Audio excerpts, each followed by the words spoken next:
Alors, j'ai beaucoup de choses qui se mélangent dans mon cœur ce matin. Beaucoup de choses, ça se mélange.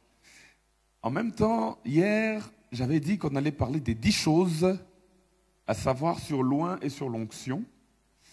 En même temps, j'avais à cœur de parler des dons spirituels en général, mais d'insister en particulier sur le don de prophétie. D'ailleurs, quand l'homme de Dieu m'a écrit, il m'a demandé de quoi tu vas parler, je lui ai dit, avant-hier ou 3 jours avant, quand on a parlé au téléphone, j'ai dit que je sentais que j'allais parler du don de prophétie. Mais je bénis Dieu parce qu'il y a une bonne nouvelle. La bonne nouvelle, c'est que ça se mélangeait parce que je me disais, je finis aujourd'hui matin et les après-midi, je pars. Mais la bonne nouvelle, c'est que je reste encore un moment.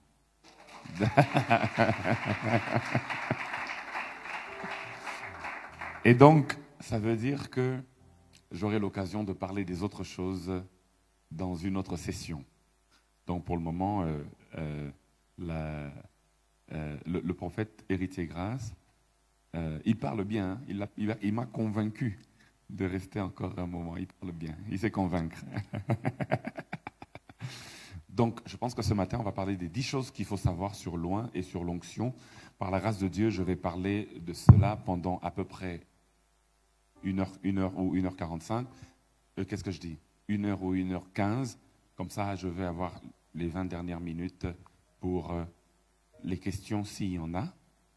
On va prendre peut-être 3 questions seulement. Et puis après, on va finir. Voilà. J'aimerais qu'on relise le texte qu'on a lu hier, mais qu'on n'avait pas exploité. Exode chapitre 30, versets 22 à 25. Je salue tous nos amis qui nous suivent en ligne. Merci de partager le lien et d'inviter encore plus de gens à suivre. Exode chapitre 30, versets 22 à 25. Le pasteur Vicky m'a dit qu'il avait exploité ça aussi dans sa prédication. Il a insisté sur la myrrhe. Vous vous souvenez, n'est-ce pas? Insister sur la myrrhe. Mais aujourd'hui, j'aimerais emmener ça, exploiter cela en parlant non seulement de la myrrhe, mais des autres éléments. Et vous allez comprendre pourquoi c'est important. Exode chapitre 30, versets 22 à 25. La Bible déclare, l'Éternel parla à Moïse et il dit, prends des meilleurs aromates, 500 cycles de myrrhe, de celles qui coulent d'elles-mêmes, la moitié, soit 250 cycles de cinnamome aromatique, 250 cycles de roseau aromatique, 500 cycles de cassis, selon le cycle du sanctuaire, et un d'huile d'olive. Tu feras avec cela une huile pour l'onction sainte. Composition de parfum, selon l'art du parfumeur, ce sera l'huile pour l'onction sainte. Quelqu'un a dit Amen. Alors, la Bible dit que c'est la première mention de l'onction, ici déjà. Et la Bible montre que pour faire l'onction, il fallait mettre l'huile. Il fallait prendre de l'huile d'olive. Lorsqu'on recueille l'huile d'olive, il fallait ajouter certains éléments. Nakati à huile d'olive, ajouter des éléments importants. Ces éléments importants qui ont été ajoutés n'ont pas été ajoutés par sentiment. Les éléments importants qui ont été ajoutés pour faire l'huile d'onction, ces éléments ont été ajoutés pour nous apporter un enseignement. Alors que nous sommes en train de parler de notre grand thème, qui est l'Esprit du Seigneur est sur moi, car il m'a oint. Hier, on a commencé à parler des 3 niveaux d'onction. Mais je veux qu'on puisse rentrer d'abord dans l'origine de l'onction pour comprendre c'est quoi l'onction. J'aimerais qu'on puisse rentrer dans l'origine de l'onction afin qu'on puisse se rendre compte c'est quoi l'onction et pourquoi il y a la myrrhe qui compose l'onction, pourquoi il y a le cinnamome aromatique qui entre dans la composition de l'onction, pourquoi Dieu a demandé qu'on mette le roseau aromatique dans la composition de l'onction. Et il a même demandé qu'on mette 500 cycles de cassis dans la composition de l'onction. Il y a 4 plantes qui devaient composer l'onction. À part l'huile d'olive, il y avait la myrrhe qui devait composer l'onction. Il y avait le cinnamome aromatique qui devait composer l'onction. Il y avait le roseau aromatique et il y avait la cassis qui devait composer l'onction. Donne-moi un amen. Reste avec moi, tu vas comprendre là où je suis en train de t'emmener. Mais avant d'aller sur ces plantes, la Bible déclare que Lorsque tu prendras la myrrhe, il ne faut pas forcer la myrrhe. La Bible ajoute un détail qui est très important. Elle dit 500 cycles de myrrhe, virgule, dans votre Bible c'est écrit comme dans ma Bible, de celle qui coule d'elle-même. Donne-moi un bon amen. Il faut que ça coule de soi-même. Il y a plusieurs moyens de recueillir la myrrhe. On peut prendre la plante et on pile la plante et on recueille le jus de la plante. Quand tu veux recueillir le jus de la myrrhe ou encore le liquide qui sort de la myrrhe, tu peux presser la myrrhe et puis tu recueilles le liquide. Mais la Bible dit, la myrrhe qui doit entrer dans l'onction, il ne faut pas la presser. Le jus de myrrhe qui doit entrer dans l'onction, il ne faut pas piler pour recueillir le jus. La Bible dit, il faudra trouver la myrrhe qui laisse couler le jus d'elle-même. Il dit de celle qui coule d'elle-même. On ne peut pas forcer le jus de la myrrhe. On ne peut pas forcer le liquide de la myrrhe. Ça doit couler de soi-même. En d'autres termes, quand tu entres dans une plantation de myrrhe, tu viens devant la première plante de myrrhe, tu vois qu'il n'y a pas de jus qui coule de soi-même, il ne faut pas prendre cette plante-là. Tu viens devant la deuxième plante, tu vois qu'il n'y a pas de jus qui coule de soi-même, il faut presser, forcer pour avoir le jus. Il dit non, ne fais pas cette erreur-là, il ne faut pas prendre ça. Cherche jusqu'à ce que tu trouveras la myrrhe qui laisse couler le jus de lui-même. C'est ça qu'il faut prendre. La première leçon que j'aimerais te donner aujourd'hui, c'est que celui qui a reçu l'onction, il ne force pas les choses. Ça coule de soi-même. J'aimerais dire à quelqu'un, ça coule de soi-même. Quand vous voyez quelqu'un trop forcer les choses, c'est qu'il y a une carence en onction. Il y a un déficit en onction. Lorsque l'onction de Dieu tombe sur ta vie, les choses commencent à couler d'elles-mêmes. Donne-moi un amen. C'est-à-dire que ça commence à couler de soi-même. Tu n'as plus trop d'efforts à faire. C'est pour ça que je prie que Dieu ajoute à quelqu'un une autre dose d'onction. Quand l'onction descend, les portes s'ouvrent d'elles-mêmes. Les relations viennent d'elles-mêmes. Les partenaires commencent à venir d'eux-mêmes. Quand l'onction descend, ça attire les choses. Quand Jésus a été oint, la Bible déclare que sa renommée a commencé à s'accroître, les foules ont commencé à le suivre. Il n'est même pas allé faire des communiqués dans la presse. Quand on a l'onction, ça attire, les choses coulent de soi-même. Mais ce qui est plus important encore, lorsqu'on regarde les plantes qui composaient l'onction, il y a la myrrhe, il y a le cinnamome aromatique, il y a le roseau aromatique, il y a la casse. Les 4 plantes qui composent l'onction, certaines ont un goût amer, d'autres ont un goût sucré. Les plantes là qui composent l'onction, quand tu les prends, tu les mets dans la bouche, il y en a qui ont un goût amer, comme la quinine. D'autres ont un goût sucré, un peu comme du chocolat. Parce que la deuxième leçon que j'aimerais vous dire, c'est que dans la composition de l'onction, il y a l'amer et le sucré. Quelqu'un doit me comprendre très bien ce matin. L'onction, quand elle descend sur toi, il y a l'amer et il y a le sucré. Je disais, dans l'onction, il y a l'amer et le sucré. En d'autres termes, l'onction peut te faire pleurer, mais elle peut aussi te faire rire. L'onction peut t'attirer des combats, mais l'onction peut t'attirer aussi des faveurs. La même onction qui attire les combats peut aussi attirer les faveurs. Parce que dans la composition de l'onction, il n'y a pas que le sucré. Il y a aussi l'amer. Dis à ton voisin, il y a aussi l'amer. Parfois c'est amer. Parfois l'onction, tu auras comme l'impression que, Seigneur, pourquoi même, si c'est pour vivre ce genre de choses, alors pourquoi tu m'avais oint? Vous allez vous rendre compte que David, la plupart des fois, quand il est oint, lorsqu'on dit que l'onction est descendue sur lui, le prochain tableau qu'on décrit généralement, c'est le tableau des combats.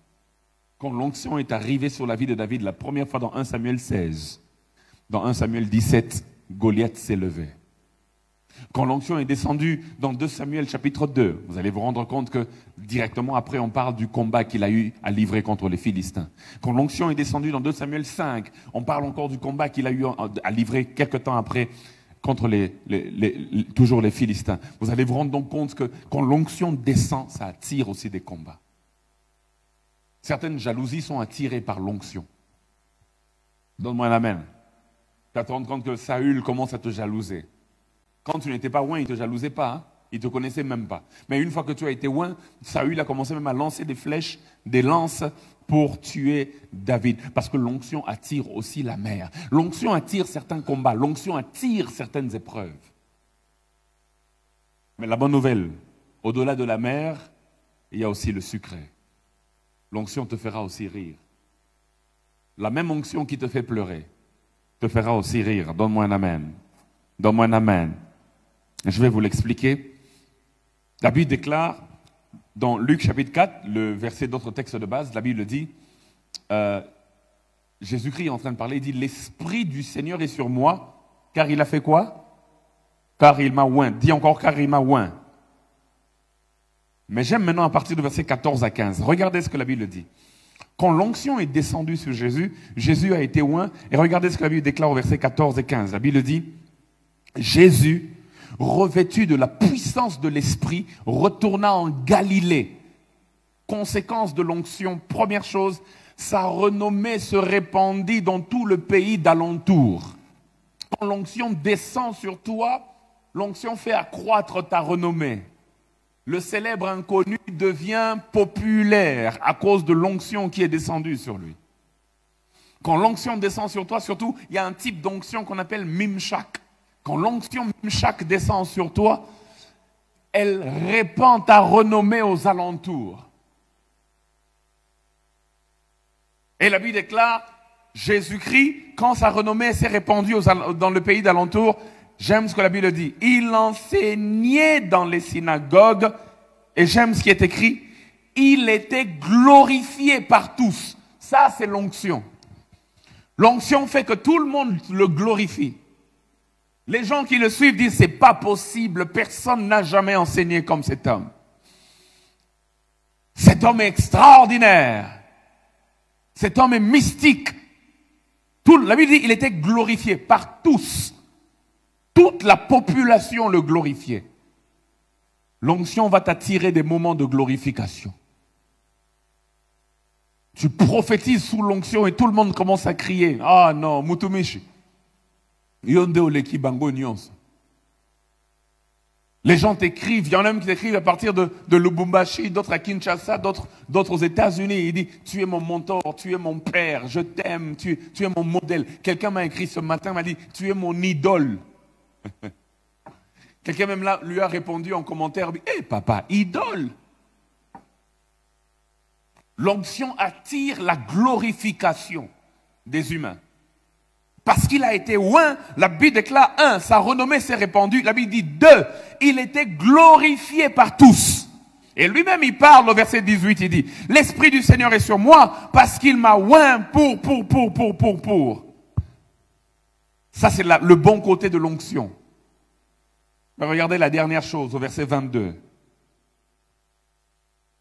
La Bible dit au verset 22.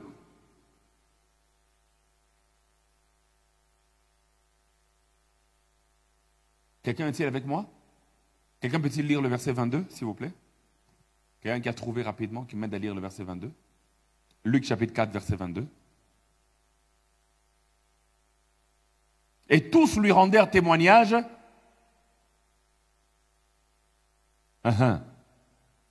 Ils étaient étonnés des paroles de grâce qui sortaient de sa bouche. Et ils disaient, n'est-ce pas le fils de Joseph? C'est-à-dire, tous sont étonnés. J'aimerais dire à quelqu'un, à cause de l'onction qui descend sur toi, Dieu va créer l'étonnement dans la vie de plusieurs. Elle dit, mais ils disent quoi à la fin? N'est-ce pas le fils de... En d'autres termes, n'est-ce pas le petit là qu'on voyait grandir ici là? Mais le petit ordinaire qu'on appelait le fils de Joseph a commencé à étonner même les vieux à cause de l'onction qui est descendue sur lui. L'onction fera la différence dans ta génération. Alléluia. Quelqu'un a dit, à connaissance égale, c'est l'onction qui fait la différence. L'onction fera la différence dans ta génération. Tous le glorifiaient. Tous étaient étonnés. La Bible déclare même, ils étaient émerveillés des paroles de grâce qui sortaient de sa bouche. Ça, c'est le côté sucré de l'onction, les acclamations, les éloges. Tu sors ton album, succès fou. Tu sors une petite chanson, même quand tu fais juste Au Salinora, blague. Un jour, je me souviens, vous connaissez la chanson que j'ai sortie, ça s'appelle Saison. Il est sorti cette chanson en 2020, je pense, au mois de septembre, ou bien début octobre. Cette chanson, c'était comme une blague. Un jour, je me réveille le matin, je prends mon téléphone, un matin, je prends mon téléphone, je m'ennuyais chez moi à la maison. C'était en 2019. Donc, j'entre sur Instagram et j'enregistre une vidéo où je dis, bon, je m'ennuie, hein? On va juste faire un petit essai. Je vais improviser une chanson. Et puis je suis là, les gens en train de parler avec les gens. C'est comme un live, en train de parler avec certaines personnes qui parlaient. Les gens commentaient, les gens me posaient des questions. Et puis les gens disent, mais pasteur, fais-nous l'improvisation. Et j'ai commencé à chanter. Nayoki mongongo, eutina lola. Et le belinga est un césaranga. Comme une blague. Nayoki mongongo, eutina. Et ça a pris comme ça. Les gens disent, non, Bibi, c'est la biswango, nzembo, eza bien. Bibi, tu vois, quand l'onction descend sur toi, même des petites choses que tu fais comme une blague, Dieu va donner du succès à cela. Amen. Quelqu'un va se réveiller un matin et dire, ah, non, il faut ça, mikate. Hein? Et puis, paf, tout le quartier vient acheter les mikate chez toi. Habito, mikate, non, eza bien. Ça, c'est l'onction. Quand l'onction est sur toi, là, l'onction fait même des choses que toi, tu fais comme si tu essayais, comme si tu tâtonnais. Dieu va donner le succès. Donne-moi un bon amen. Mais toujours dans le même passage de Luc. Mon frère qui a lu tout à l'heure. Lève-toi s'il te plaît. Lis pour nous maintenant le verset 28 au verset 29. Luc chapitre 4 toujours, verset 28 au verset 29. Le même texte, le même jour. Qu'est-ce qui s'est passé après? Ah, même personne qui le glorifiait là. Et qui s'étonnait des paroles de grâce. Qu'est-ce qui s'est passé? Il s'était rempli de colère.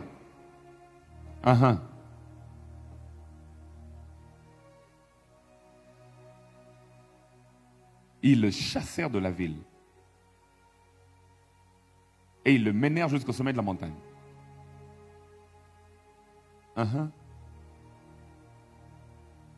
Donc, ils étaient d'abord remplis de colère. Quelques moments avant, tu peux t'asseoir, merci. Quelques moments avant, ils étaient remplis de joie, étonnés des paroles de grâce qui sortaient de sa bouche. Ils disaient, waouh, le fils de Joseph, ici, c'est un mystique, il est extraordinaire. Frères et sœurs, quelque temps après, le même jour dans la synagogue, ils étaient remplis de colère, au point qu'ils ont voulu le tuer. Vous savez qu'ici, ils avaient voulu tuer Jésus avant son temps. Ils l'ont emmené au sommet de la montagne sur laquelle leur ville était bâtie. Et la Bible déclare, afin de le précipiter en bas. C'est-à-dire, il va du sommet de la montagne, Tina se akufa. Comment ça se fait que la même onction qui vous a donné la joie, la même onction vous énerve maintenant? J'aimerais dire à quelqu'un, quand tu te rends compte que les gens commencent à se lever, commencer à parler contre toi, commencer à te critiquer. Aujourd'hui, vous savez comment ça se fait? On va te mettre dans les miniatures de TikTok. On va commencer à parler de toi, on va commencer à inventer des choses, on va commencer à dire des choses, on va commencer à faire des choses contre toi. Sache que la même onction qui a attiré les acclamations, elle attire aussi ce genre de choses. Donne-moi un bon amen. Jésus disait, une ville qui est située au sommet de la montagne n'échappe pas au regard. L'onction te prend et te met au sommet de la montagne.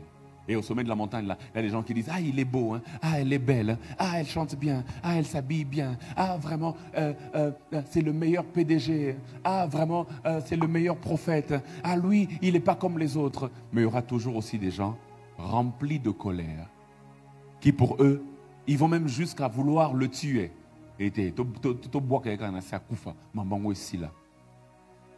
L'onction attire les anges. L'onction attire aussi les démons. Amen. Amen. Et j'aimerais le répéter pour que quelqu'un me comprenne. L'onction attire les anges. L'onction attire aussi les démons. Là, on le chasse, on le rejette. On veut même le tuer. Ça, c'est le côté amer de l'onction. Souvenez-vous toujours quand ces choses arrivent, que dans la composition de l'onction, il y avait 4 plantes. Et parmi ces plantes, il y avait des plantes sucrées, il y avait aussi des plantes amères. Donc celui qui a reçu l'onction ne doit pas s'étonner qu'il y ait des moments sucrés dans sa vie, mais qu'il y ait aussi des moments amers. Donne-moi un amen. Mais j'aime la bonne nouvelle. J'aimerais qu'on rentre dans la composition de ces plantes-là. Vous allez vous rendre compte d'une chose qui est très importante. La bonne nouvelle, c'est que parmi les 4 plantes, il y avait une plante amère, dont le goût est amer, et 3 plantes dont les goûts étaient sucrés. La plante amère, c'est la myrrhe. La myrrhe a un goût amer dans la bouche. Quand tu mets la myrrhe dans la bouche, il y a un amer. Comment on dit amer en swahili? Bujungu. Bujungu.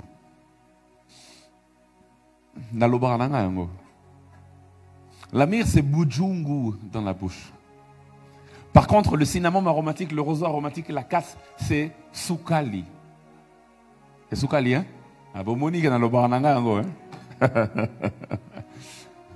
Mais j'aimerais qu'on fasse un petit calcul rapidement. J'aimerais que quelqu'un d'autre nous aide à lire. Notre frère a lu 2 fois. J'aimerais que quelqu'un d'autre, pour que ce soit participatif, nous aide à lire. Quelqu'un qui lit aussi bien que mon frère. Qui nous aide à lire Exode chapitre 30, versets 22 à 25. Exode 30, 22 à 25. Mais cette fois-ci, j'aimerais que vous puissiez faire attention. Oui, maman, levez-vous. Cette fois-ci, j'aimerais que vous puissiez faire attention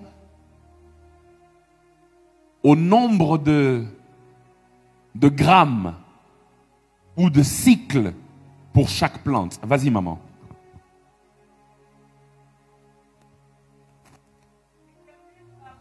Moïse est dit, prends des meilleurs aromates, 500 cycles de myrrhe. Combien de cycles de myrrhe? 500 cycles de myrrhe.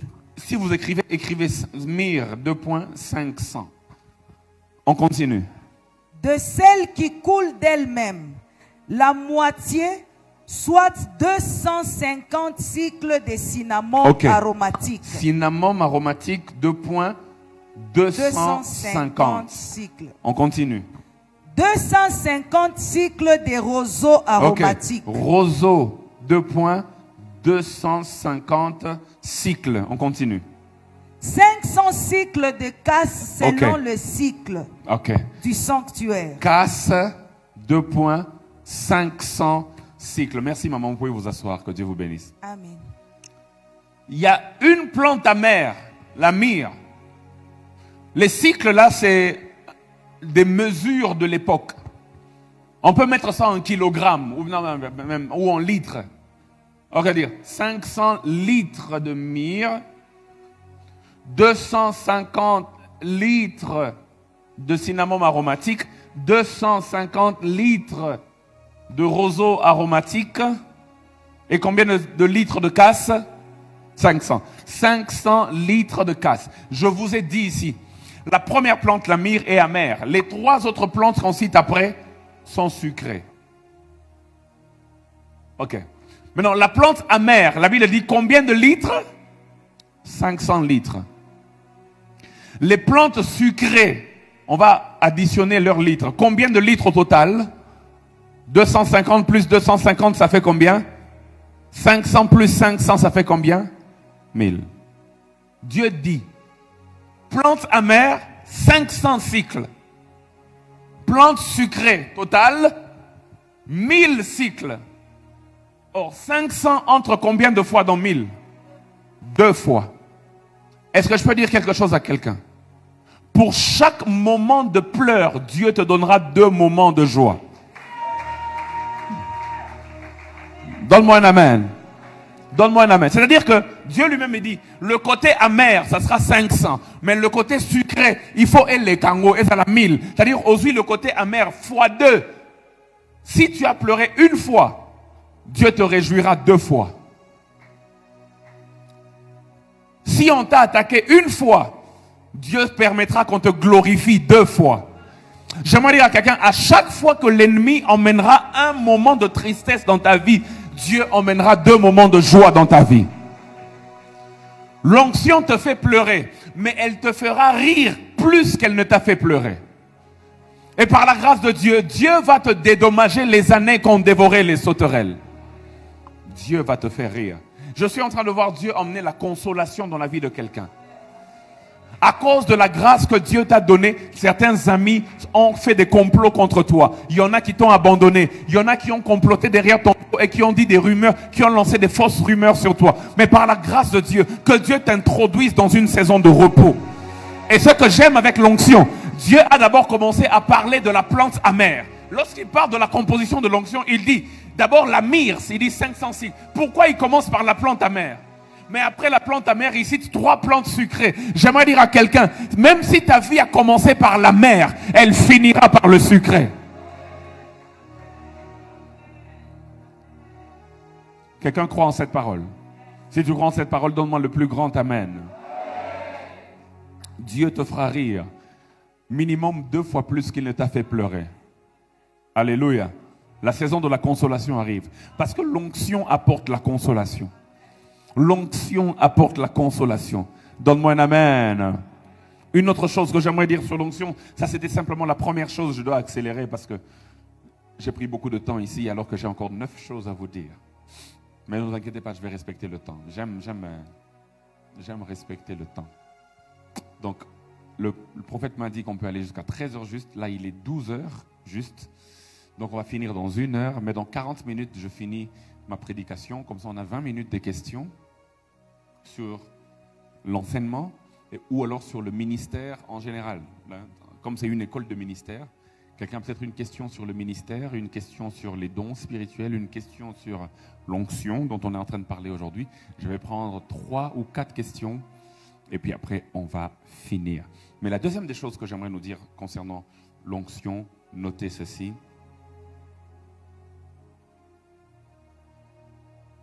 Donc, j'ai déjà dit 2 choses. La première des choses, j'avais dit que celui qui a reçu l'onction ne force pas les choses.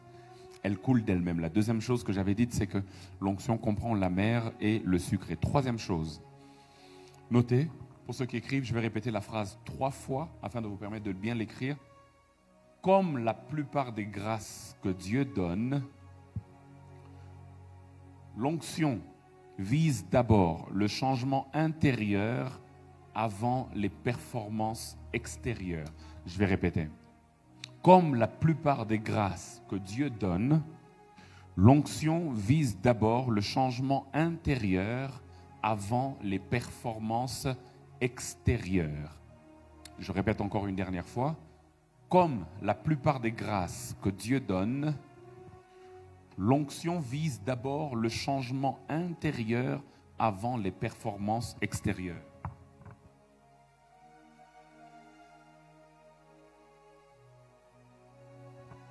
1 Samuel chapitre 10, verset 6, pour ceux qui cherchent la référence. 1 Samuel chapitre 10, verset 6. La Bible dit, « L'Esprit de l'Éternel te saisira, tu prophétiseras avec eux, et tu seras changé en un autre homme. » Donne-moi un amen.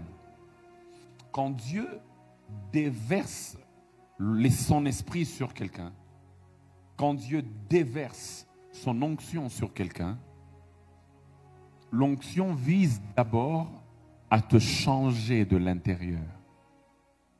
Amen. Amen. Le changement intérieur. C'est-à-dire que c'est un piège que de s'arrêter seulement aux charismes extérieurs sans chercher le changement du caractère. En général, quand on parle de l'onction, on voit d'abord les performances extérieures. On voit d'abord la prophétie, les miracles, le succès, la renommée. On voit d'abord ce qui brille à l'extérieur. Mais la Bible dit que l'onction vise aussi à changer l'homme intérieur. Donne-moi un bon amen. C'est-à-dire à briser ce mauvais caractère que tu as. Celui qui reçoit l'onction doit savoir qu'il reçoit l'onction d'abord pour ressembler à Christ dans son caractère, avant de ressembler à Christ dans ses charismes. Je répète, celui qui reçoit l'onction doit savoir qu'il reçoit l'onction d'abord pour ressembler à Christ dans son caractère, avant de ressembler à Christ dans ses charismes. Alléluia. Il dit, tu seras changé en un autre homme. Et il y a 3 niveaux de changement intérieur. Le premier changement, c'est d'abord un changement en termes de caractère. Je viens d'en parler déjà. C'est-à-dire qu'il y a une amélioration du caractère. Amen.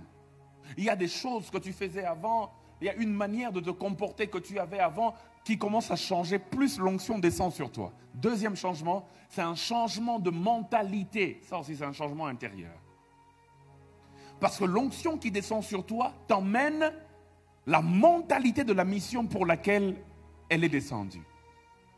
C'est dangereux d'avoir l'onction pour une grande mission, mais d'avoir une mentalité des petites personnes.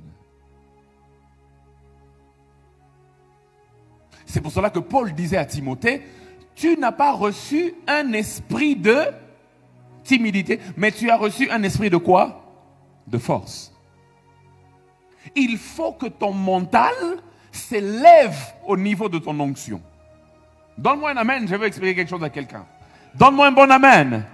Si Dieu t'a appelé à influencer tout le Congo, mais toi tu as la mentalité de quelqu'un qui doit juste être limité dans son village. Tu reçois l'onction pour le Congo, mais tu as la mentalité du village. Tu ne peux pas t'élever au niveau de ton onction parce que ta mentalité ne va pas avec l'équipement que tu as reçu. C'est pour cela que quand Dieu vient vers Abraham, il dit à Abraham, désormais on ne t'appellera plus Abraham, on ne t'appellera plus Abraham, mais désormais on t'appellera comment? Abraham. Abraham veut dire père élevé. Abraham veut dire aussi père d'une tribu, une tribu. Mais Abraham veut dire père des nations. C'est-à-dire que tu dois arrêter de te voir comme père d'une tribu. Tu dois commencer à te voir comme père des nations. Parce que l'onction que j'ai déposée sur ta vie, ce n'est pas l'onction pour influencer une tribu. Mais c'est l'onction pour influencer toutes les tribus du monde. Donne-moi un amen.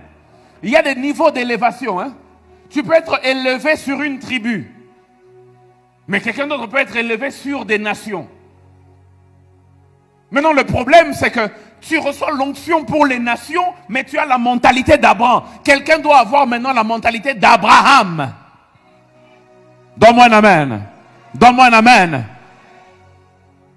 Le changement intérieur que t'apporte l'onction, c'est aussi le changement de ta mentalité. Il faut que tu aies une mentalité qui est élevée au niveau de l'onction que tu as reçue. Je suis en train de parler à quelqu'un. Je suis en train de parler à quelqu'un. Vous savez, l'un des grands rôles que Dieu fait en nous, c'est qu'il essaye d'abord de changer la manière dont on se voit. C'est l'une des premières choses que Dieu fait dans la vie de toute personne qui est appelée. Il va essayer de changer la manière dont tu te vois.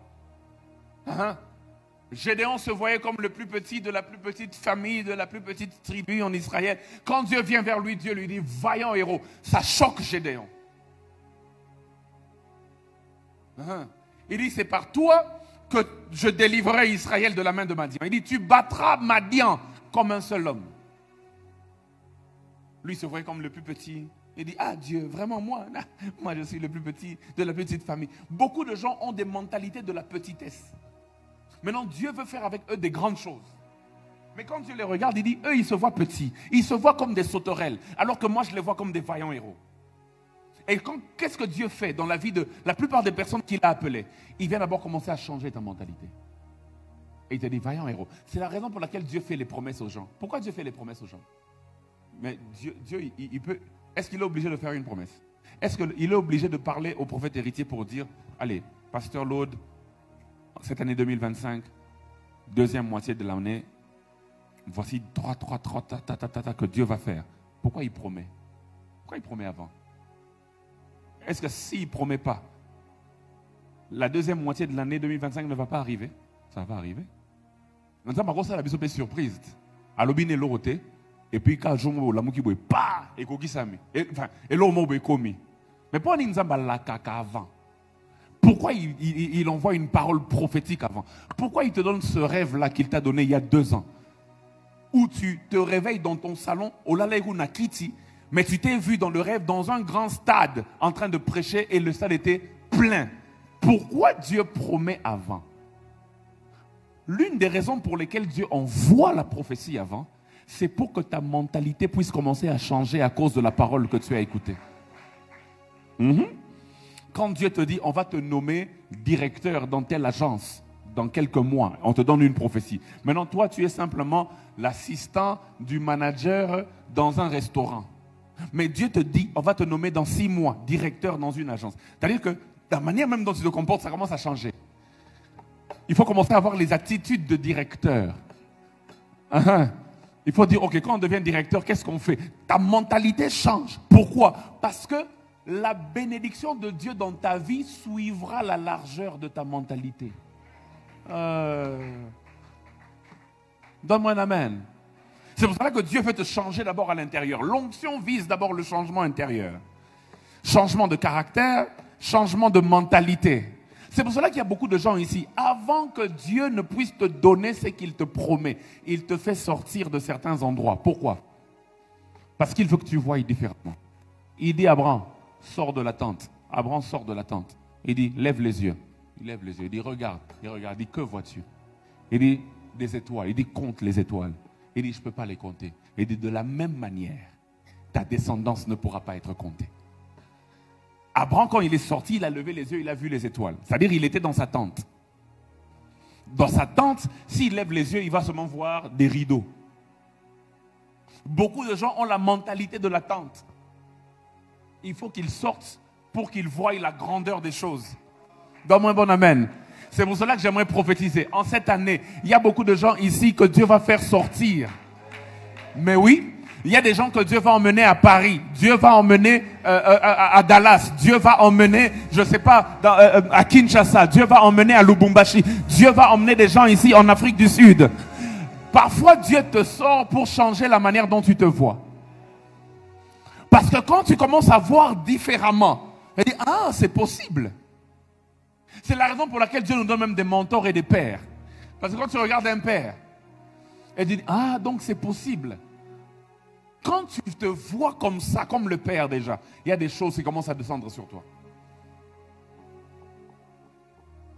Alléluia. Alléluia. Vois-toi différemment. L'onction vise le changement intérieur. Et l'un des derniers axes du changement intérieur, c'est la maturité. J'avais dit il y a 3. J'ai dit le changement de caractère. J'ai dit 2 changements de mentalité. 3e, maturité. Saül se voyait comme le fils de son père à la recherche des ânesses perdues. Samuel lui dit, tu seras roi, l'onction descendra sur toi, tu seras changé en un autre homme. Tu vas t'élever au niveau des choses que j'ai promises, au niveau des choses que Dieu a promis de te donner. Autre chose qu'il faut noter, la 4e chose, n'est-ce pas? C'est la 4e chose maintenant.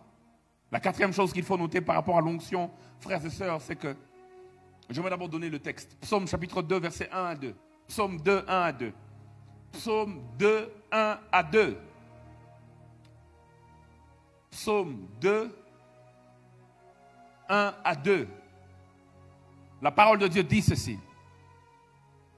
Pourquoi ce tumulte parmi les nations? Pourquoi ces vaines pensées parmi les peuples? Pourquoi les rois de la terre se soulèvent-ils et les princes se liguent-ils avec eux contre l'Éternel et contre son oint? Donne-moi un amen. 4e chose. Celui qui a reçu l'onction, notez, celui qui a reçu l'onction est toujours pluriel. Il n'est jamais singulier. Je vais expliquer ça. Celui qui a reçu l'onction est toujours pluriel. Il n'est jamais singulier. Notez d'abord, je vais expliquer. Je répète, celui qui a reçu l'onction est toujours pluriel. Il n'est jamais singulier. Pourquoi? Parce qu'il y a toujours l'Éternel avec lui. La Bible déclare, les princes se sont levés, les rois se sont soulevés. Contre qui? Contre l'Éternel et contre son oint. Normalement, ils ne se sont pas levés contre l'Éternel, ils se sont levés contre l'oint de l'Éternel. Ils se sont levés contre le roi qui avait été choisi. Mais quand le roi lui-même, David, est en train de parler prophétiquement, il dit, au lieu de dire qu'ils se sont levés contre moi, loin de l'Éternel, ils disent non, ils se sont levés contre l'Éternel d'abord et contre son oint. Dieu est toujours du côté de celui qui l'a oint.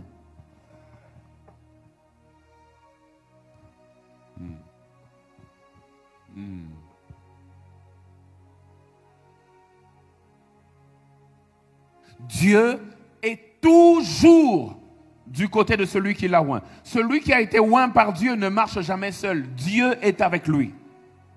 C'est pour cela que c'est très dangereux de s'attaquer à un oint. C'est pour cela que même la Bible nous donne un conseil. Elle dit, ne touchez pas. Pourquoi? Parce que si tu touches à l'oint de l'Éternel, tu touches à l'Éternel lui-même. Frère, Dieu ne gaspille pas son onction. Dieu, quand il te oint, il prend la responsabilité d'être avec toi. C'est pour cela que je me dis à quelqu'un que Dieu a oint, tu n'es jamais seul. Même à chaque fois que tu as pensé que tu as été seul, tu n'es jamais seul. L'Éternel est avec toi. Même dans cette fournaise-là, l'Éternel est avec toi. Je suis en train de parler avec un ami hier la nuit avant de dormir, le directeur qui était venu hier, avec qui j'ai étudié dans mon enfance, comme par concours de circonstances, nous sommes dans le même hôtel. Je suis en train de lui parler. Hier, on a parlé jusqu'à très tard.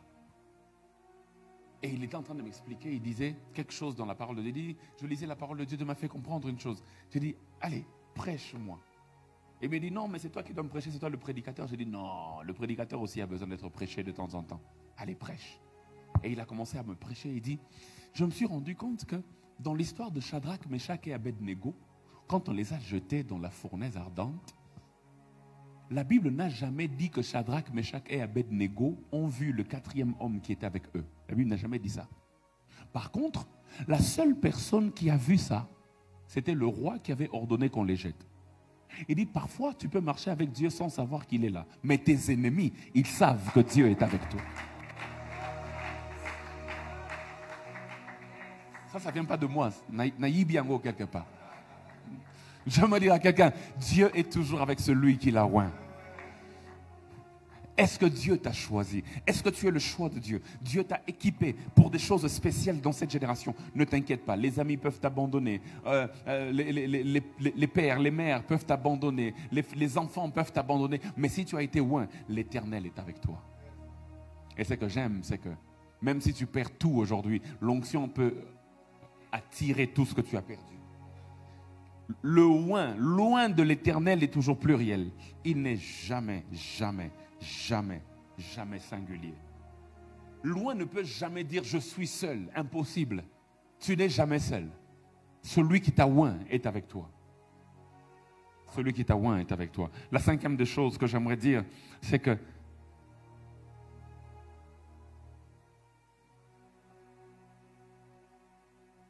et j'ai commencé à le mentionner tout à l'heure. J'avais commencé à le mentionner tout à l'heure. Alléluia. J'avais commencé à le mentionner tout à l'heure. J'ai dit qu'à chaque fois que David a été oint, juste après, il y a eu un défi. Amen. Hein? Dans 1 Samuel 16, il est oint la première fois. Et puis dans 1 Samuel 17, Goliath s'est levé. Il y a eu un défi. Dans 2 Samuel 2, il est oint la deuxième fois. Et puis après, il y a un défi qui s'est levé. Dans 2 Samuel 5, il est oint la troisième fois. Et puis il y a eu un défi qui s'est levé. Notez, les combats et les adversités que tu rencontres sont toujours la preuve d'un nouvel équipement, d'une nouvelle onction que tu as reçue. Je répète pour ceux qui écrivent. Les combats et les adversités que tu rencontres sont toujours la preuve d'un nouvel équipement, d'une nouvelle onction que tu as reçue. À chaque fois que David recevait l'onction, il y avait toujours un défi qui s'est levé après. Si tes combats ont changé de dimension, c'est parce que ton onction a changé de dimension.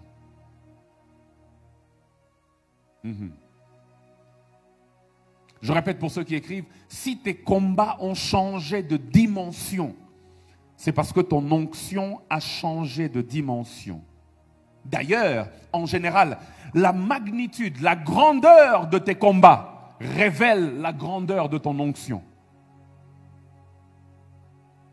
Jésus-Christ était né pour être le roi des Juifs et même le roi du monde. Et qui l'a combattu à sa naissance? Hérode, le roi de l'époque. Si un roi te combat, c'est que tu as une onction royale.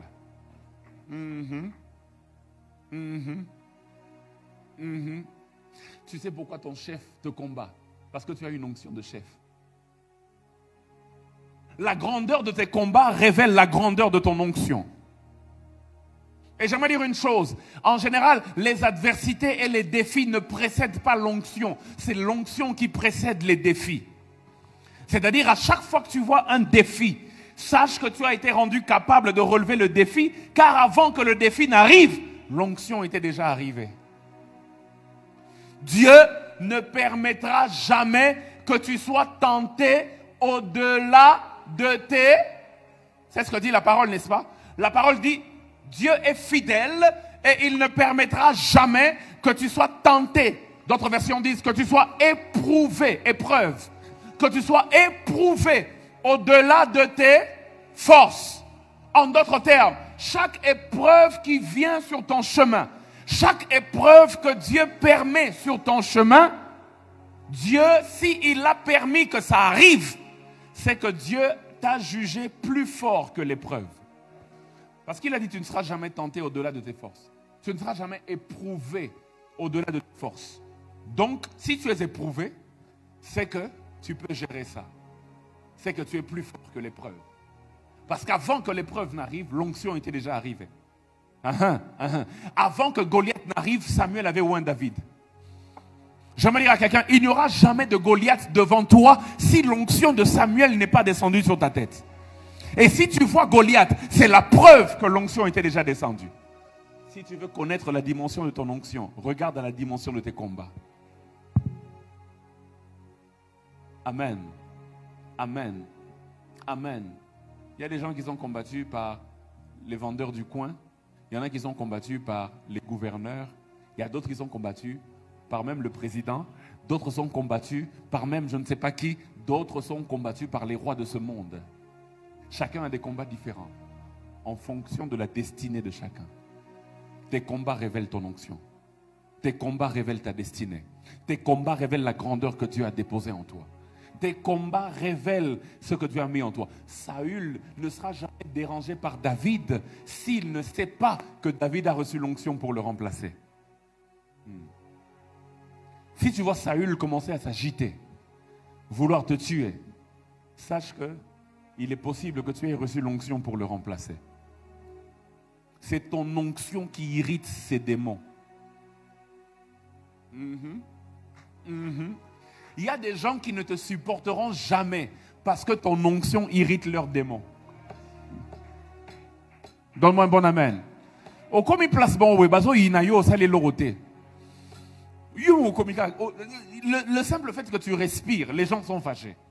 Il y a une onction sur toi qui irrite leurs démons. Mais j'aimerais dire à quelqu'un en 2025, leurs démons seront encore irrités. Parce que Dieu va continuer de nous oindre. Donne-moi un bon amen. Il me reste 20 minutes, je vais accélérer. La 6e chose.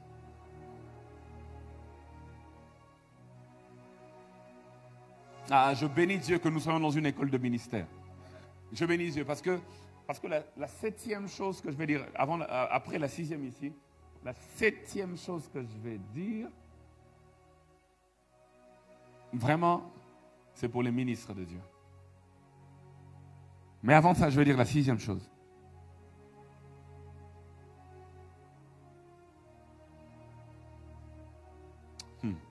L'onction ne garantit pas toujours la position. Mais l'onction garantit toujours l'efficacité dans la mission. Je vais répéter ça. Quelqu'un doit me comprendre très bien. Parce que ce n'est pas parce que tu as reçu l'onction que c'est toi qui dois devenir père. Parce que ce n'est pas parce que tu as reçu l'onction que c'est toi qui dois devenir numéro 1.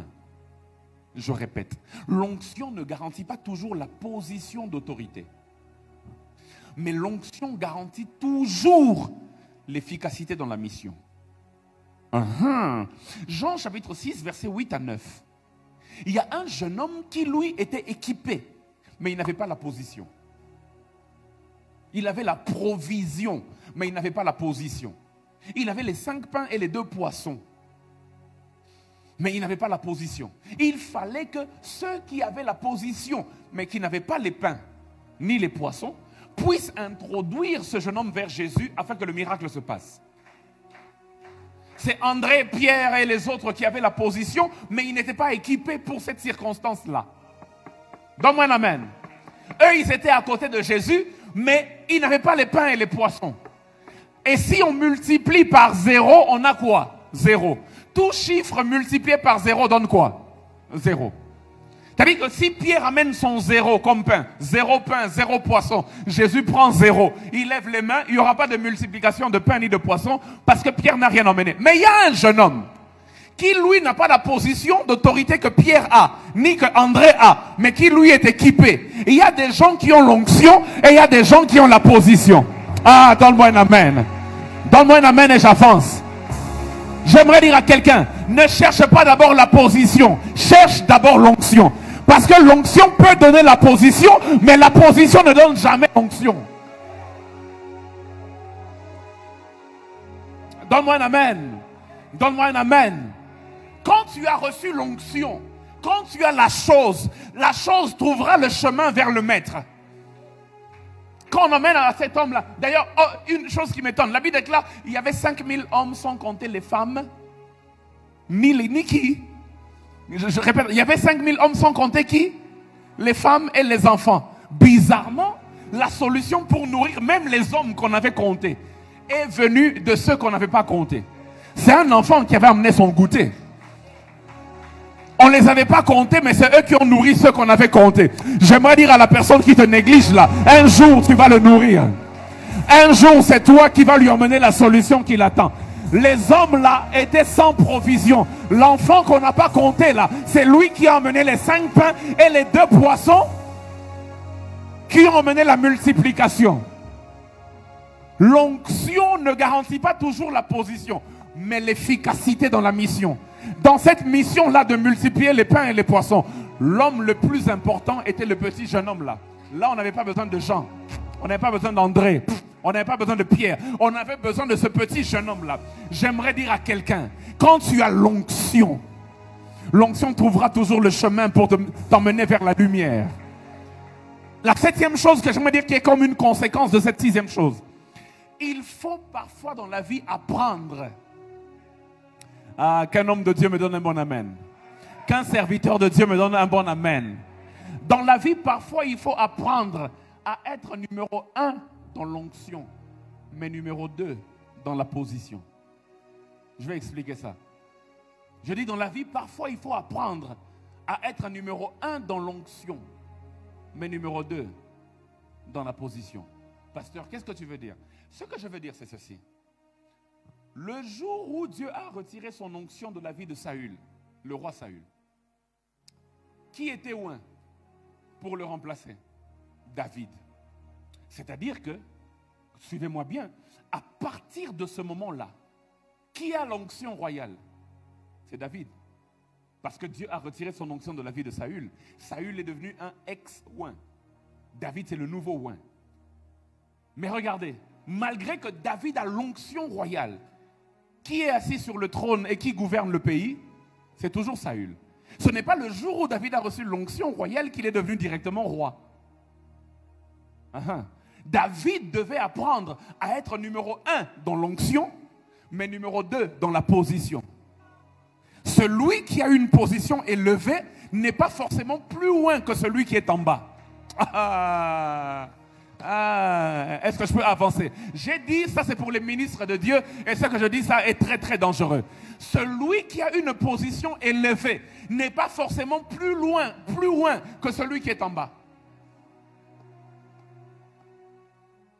Mais celui qui est en bas doit savoir que ce n'est pas parce que j'ai l'onction qu'il faut faire un coup d'état pour avoir le trône. On ne prend pas le trône par coup d'état. L'onction lui-même t'emmènera sur le trône. Au moment opportun. Donne-moi un bon amen.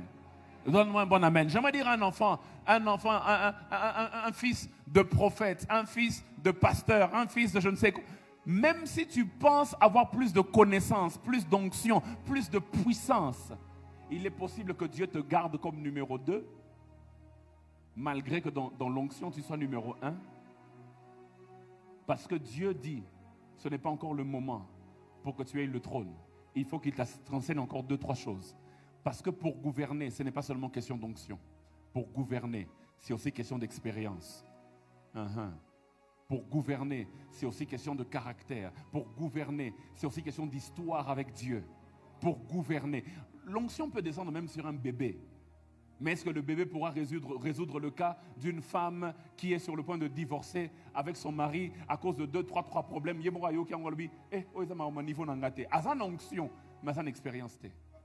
J'aimerais dire à quelqu'un, l'onction ne suffit pas pour avoir le trône. Pour avoir le trône, Dieu te fera passer par des expériences qui vont bâtir le futur roi que tu vas devenir. Donne-moi un bon amen. Au temps de Jérémie, on le frappe à la bouche par Pachour.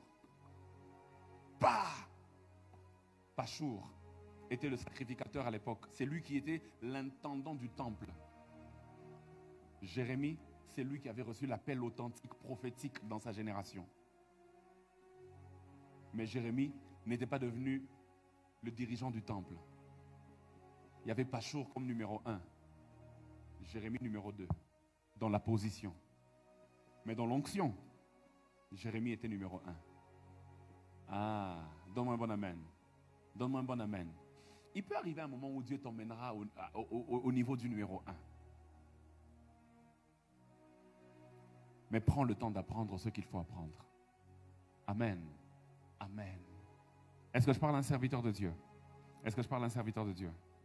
Et une chose importante à savoir, pour avoir les miracles, il faut que ceux qui ont la position travaillent ensemble avec ceux qui ont l'onction. C'est comme ça que le miracle se produit pour le peuple.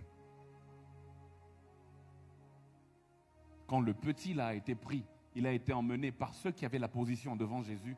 Et c'est comme ça que le miracle s'est passé. Il faut pas travailler ensemble. Dis encore avec moi l'onction. Dis avec moi l'onction. Ça, c'est des choses importantes à savoir sur l'onction. L'onction, l'onction, l'onction. L'onction, l'onction, l'onction. L'onction, l'onction, l'onction, l'onction. Un jour, j'ai rencontré, un pasteur.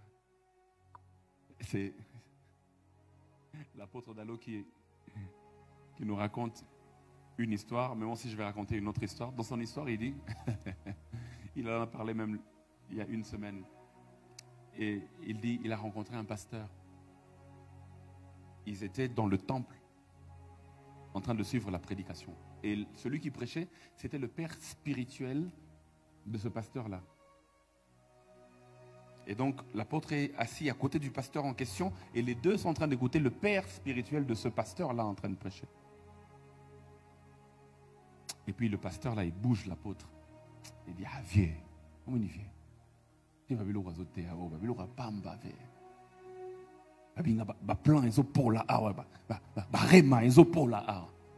L'apôtre le regarde, au monio, il go pour la lisusu, et pour la lisusu kuna.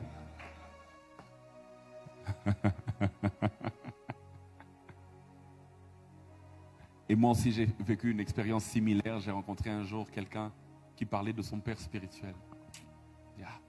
Je le respecte seulement parce que c'est mon père spirituel. Mais la nenge pena ya power. Na leki musika. Abi na leki banda kolwezi ti Lubumbashi na dansa ki diaba.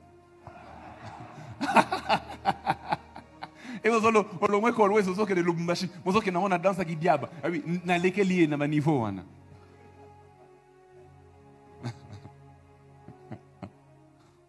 Il faut apprendre, même si tu penses être numéro 1 dans l'onction, dans la grâce, dans la connaissance, il faut apprendre à être numéro 2 de temps en temps. Je peux vous révéler quelque chose? Est-ce que vous savez que toute la vie de Joseph, il n'a jamais été numéro 1? Joseph, le fils de Jacob, toute sa vie, il n'a jamais été numéro 1. Il a toujours été numéro 2. Regardez, dans la maison de son père, c'est son père le numéro 1 du foyer. Lui, c'est un enfant. On le vend. Il va chez Potiphar. Chez Potiphar, c'est Potiphar qui est numéro 1. Même si c'est lui qui dirigeait toute la maison de Potiphar, mais Potiphar reste le chef de la maison. Après, il va en prison. Il ne devient pas le chef de la prison, même si le chef de la prison lui donne de diriger toute la prison, mais il n'a pas le poste de chef de la prison. Donc, il devait toujours rendre compte au chef de la prison. Après, il quitte là.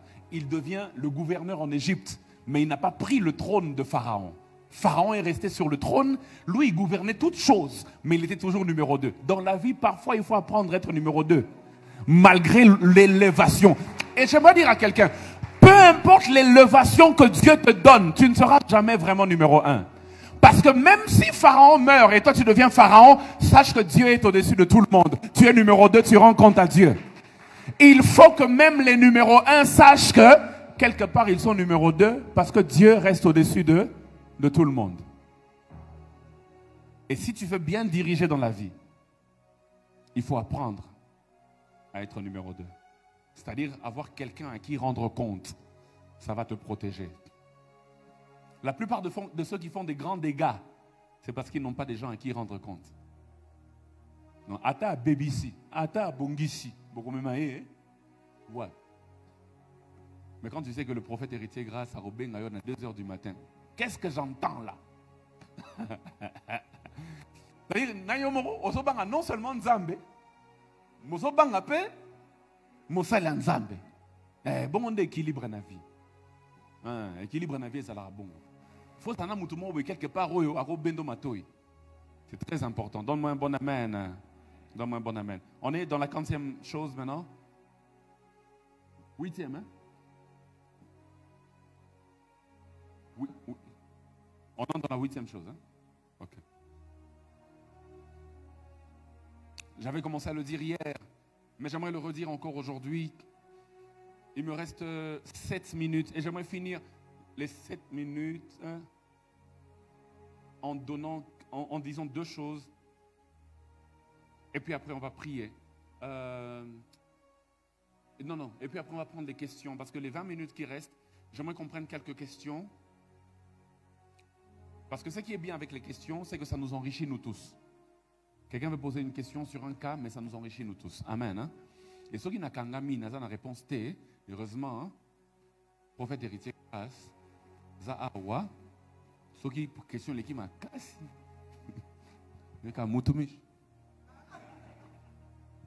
D'accord. La 8e chose, l'onction n'a pas de sens sans la vision. J'en ai parlé hier. Sans la vision, l'onction sera toujours gaspillée. Je répète, l'onction n'a pas de sens sans la vision. Sans la vision, l'onction sera toujours gaspillée.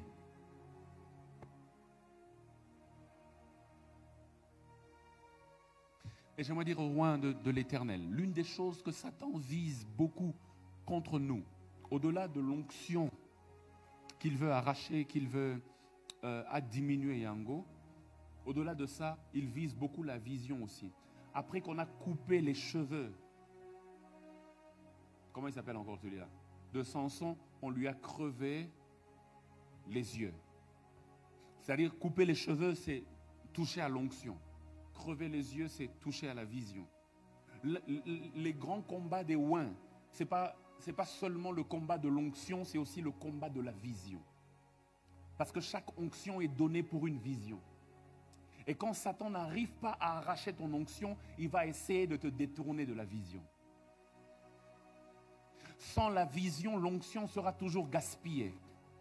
Connaître le but de l'onction nous permet de bien utiliser et de bien canaliser l'onction.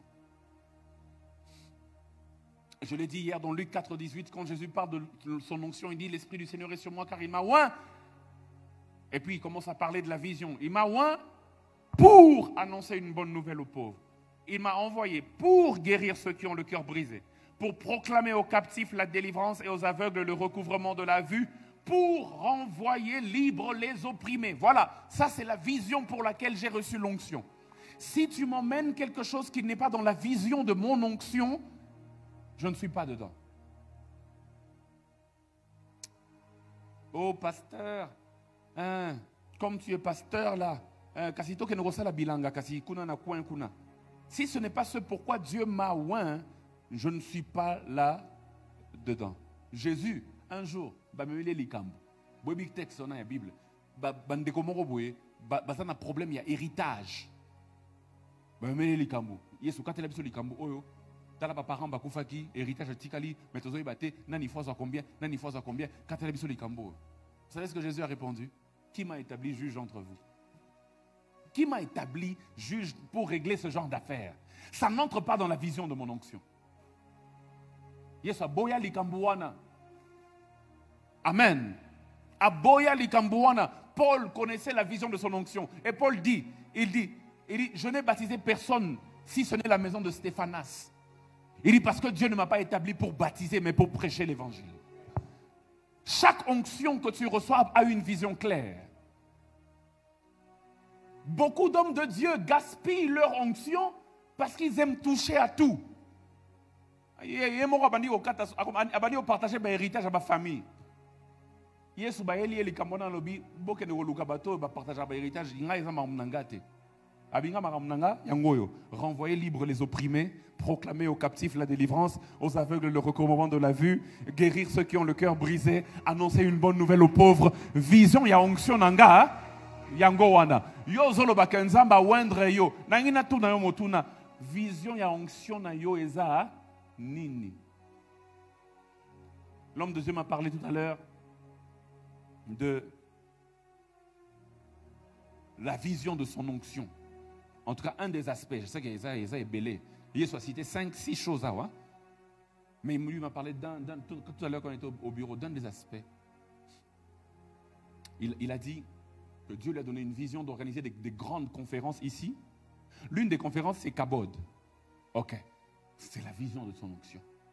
Toi, quelle est la vision de ton onction? Quelle est la vision de ton onction? Tu vois, quand tu ne connais pas la vision de ton onction, tu vas gaspiller l'onction. Et tu vas perdre le temps.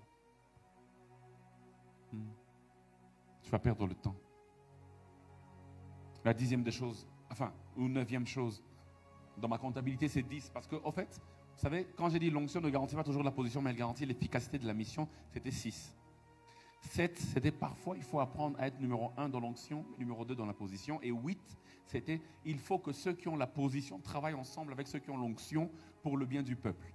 9, l'onction n'a pas de sens sans la vision. Et 10, je finis par là, il me reste 2 minutes.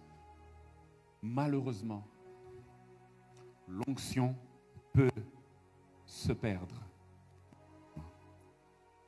Et voici 3 choses qui font perdre l'onction. 1, la désobéissance.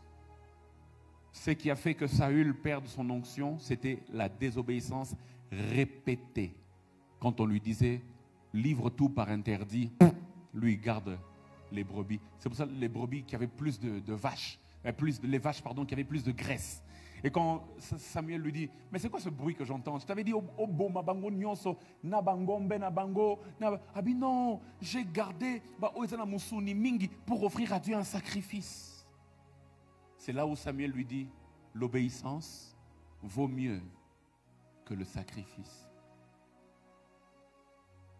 Jusqu'au moment où, tellement il a répété désobéissance après désobéissance après désobéissance, Dieu dit, je me répands d'avoir fait de Saül un roi, je me retire de lui, prends l'huile, va oindre quelqu'un d'autre, parce que je lui ai retiré l'onction.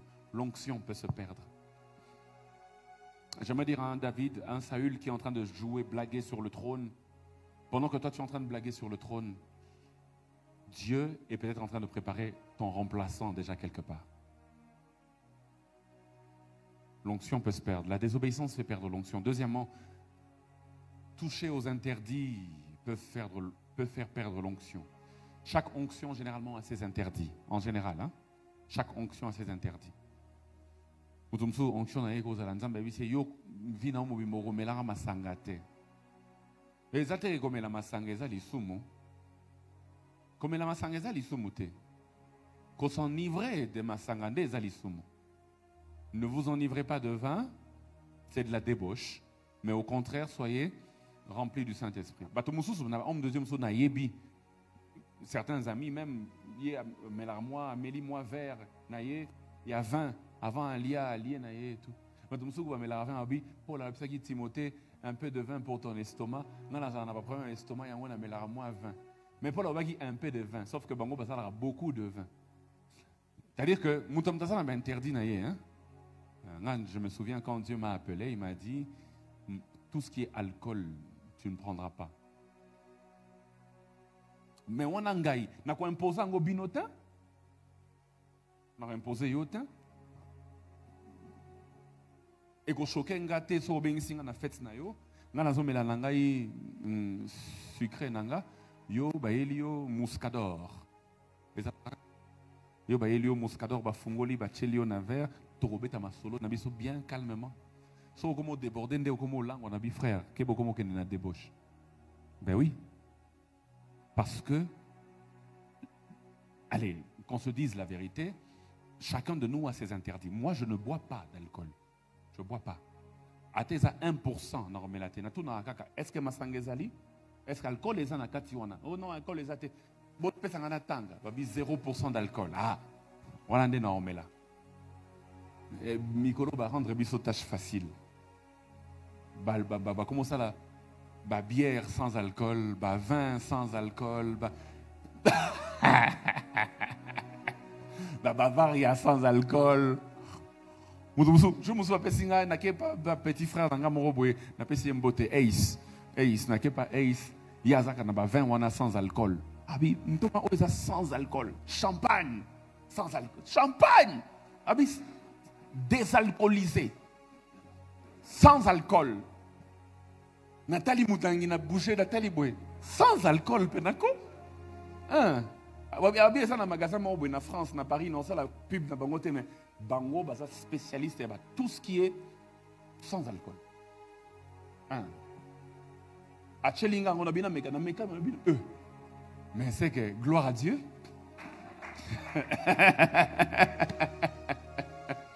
Mais gloire à Dieu, parce que, bah, rendre bisotage facile. Parce que vous la maltina na boula masanga kalame ake na oka na cadre maltina.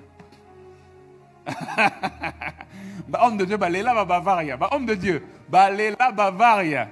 Chelanga non Bavaria wana, surtout ba Bavaria wana o ezala original. Hein, o ya pomme té, ya strawberry té, original. So chango bourgon kana masangati, mais sans alcool. Donc voilà. Na confessé ngapena linga Bavaria wana mingi. Sans alcool. Binzambe, il n'y a pas d'alcool. Oui, sans alcool. Donc, chacun de nous a ses interdits. D'autres personnes ici, leurs interdits, par exemple, c'est que Dieu leur a dit, tu ne mangeras jamais de viande toute ta vie. Il y a poisson, n'a légumes. Je connais un homme de Dieu, une femme de Dieu, une servante de Dieu. Dieu lui a dit, tu ne mettras jamais de bijoux. Jamais. Est-ce que quand tu as bijoux, ça l'isumu? Mais ça interdit naïe. Dans la vie chrétienne, surtout dans la vie ministérielle, il n'y a pas que le péché qu'il faut fuir. Il y a aussi les interdits. C'est pour ça que Paul disait, non, l'auteur des Hébreux dit dans Hébreux 12, il dit maintenant que nous sommes environnés d'une si grande nuée de témoins, rejetons tout péché et tout fardeau. Voilà. Il y a des choses qui ne sont pas péchés, mais qui peuvent devenir des fardeaux pour toi. Amen. Elle était toujours naturelle. Ata ba plante, il y a ba chinois. O ya ba japonaise wana ou ba kufa na ba kata basuki na bango. O ba sœur na biso ba chaka mwa mingi wana. Esprit de mort na suki. Nzamba yebisa ya ko chaka ngote, ya ça toujours naturel. Ba kange suki ma boko, ata boucle d'oreille ezate, ata chaînette ezate, ata bague ezate. Jamais. Mutu musu nzamba yebisa yo interdit na yo eza. Yoko balaka jamais.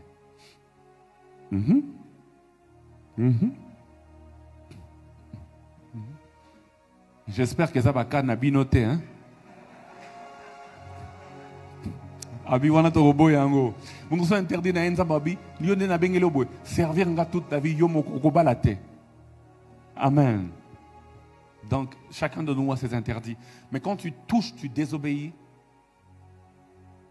Ah, les internautes demandent le français. Excusez-moi. Il y a certaines personnes, leurs interdits, c'est qu'ils ne vont jamais se marier. Le mariage n'est pas un péché. C'est d'ailleurs une institution divine. C'est une bonne chose de se marier. Ça évite beaucoup de choses et beaucoup de problèmes dans la vie. Et ça permet aussi de maximiser. Hein? Il n'est pas bon que l'homme soit seul, n'est-ce pas? Mais le Dieu qui a dit il n'est pas bon que l'homme soit seul. Ah oui, la paix, mon tomso, toi, il est bon. On va dire quoi? Oh non, moi Dieu m'avait dit il était bon. Ah. La dernière chose qui peut tuer l'onction, c'est, et je finis par là, le plaisir mal placé. Ça peut tuer l'onction. Attention à tout ce qui vous procure du plaisir, mais quand ce n'est pas dans le cadre que Dieu a réservé pour ça. Voilà. Que Dieu vous bénisse. On va...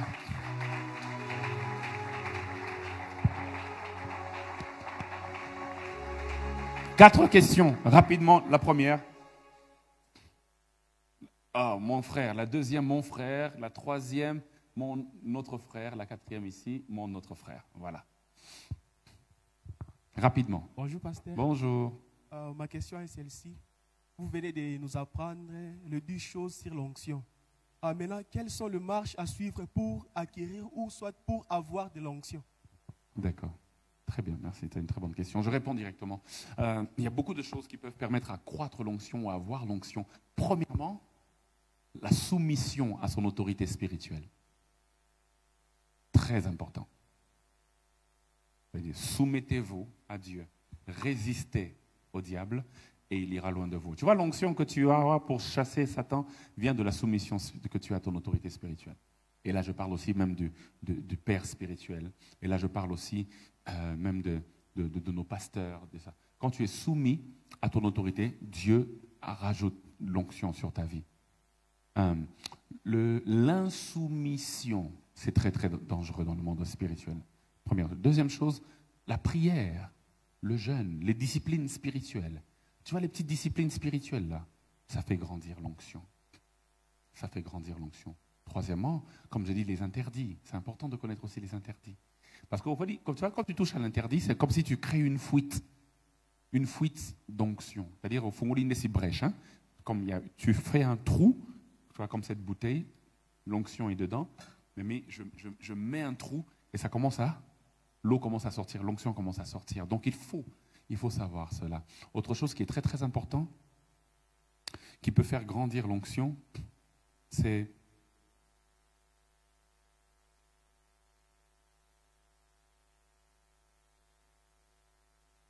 je veux dire, quand je dis la soumission à l'autorité spirituelle, c'est aussi parce que l'autorité spirituelle est généralement le canal par lequel Dieu passe pour te donner un manteau nouveau.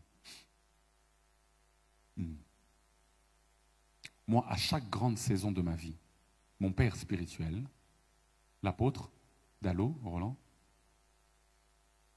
quand il dit une parole, il libère une grâce, mon onction change, ma saison change. C'est très important. Très, très important. Et je bénis Dieu qu'ici, nous sommes dans le secteur de Camagnola. Dans le secteur de Camagnola, Dieu a donné un père, le prophète héritier grâce. Et tous ceux qui sont dans son ministère, je peux témoigner. Si vous lui êtes soumis, vous verrez que même vos vies vont avancer très vite.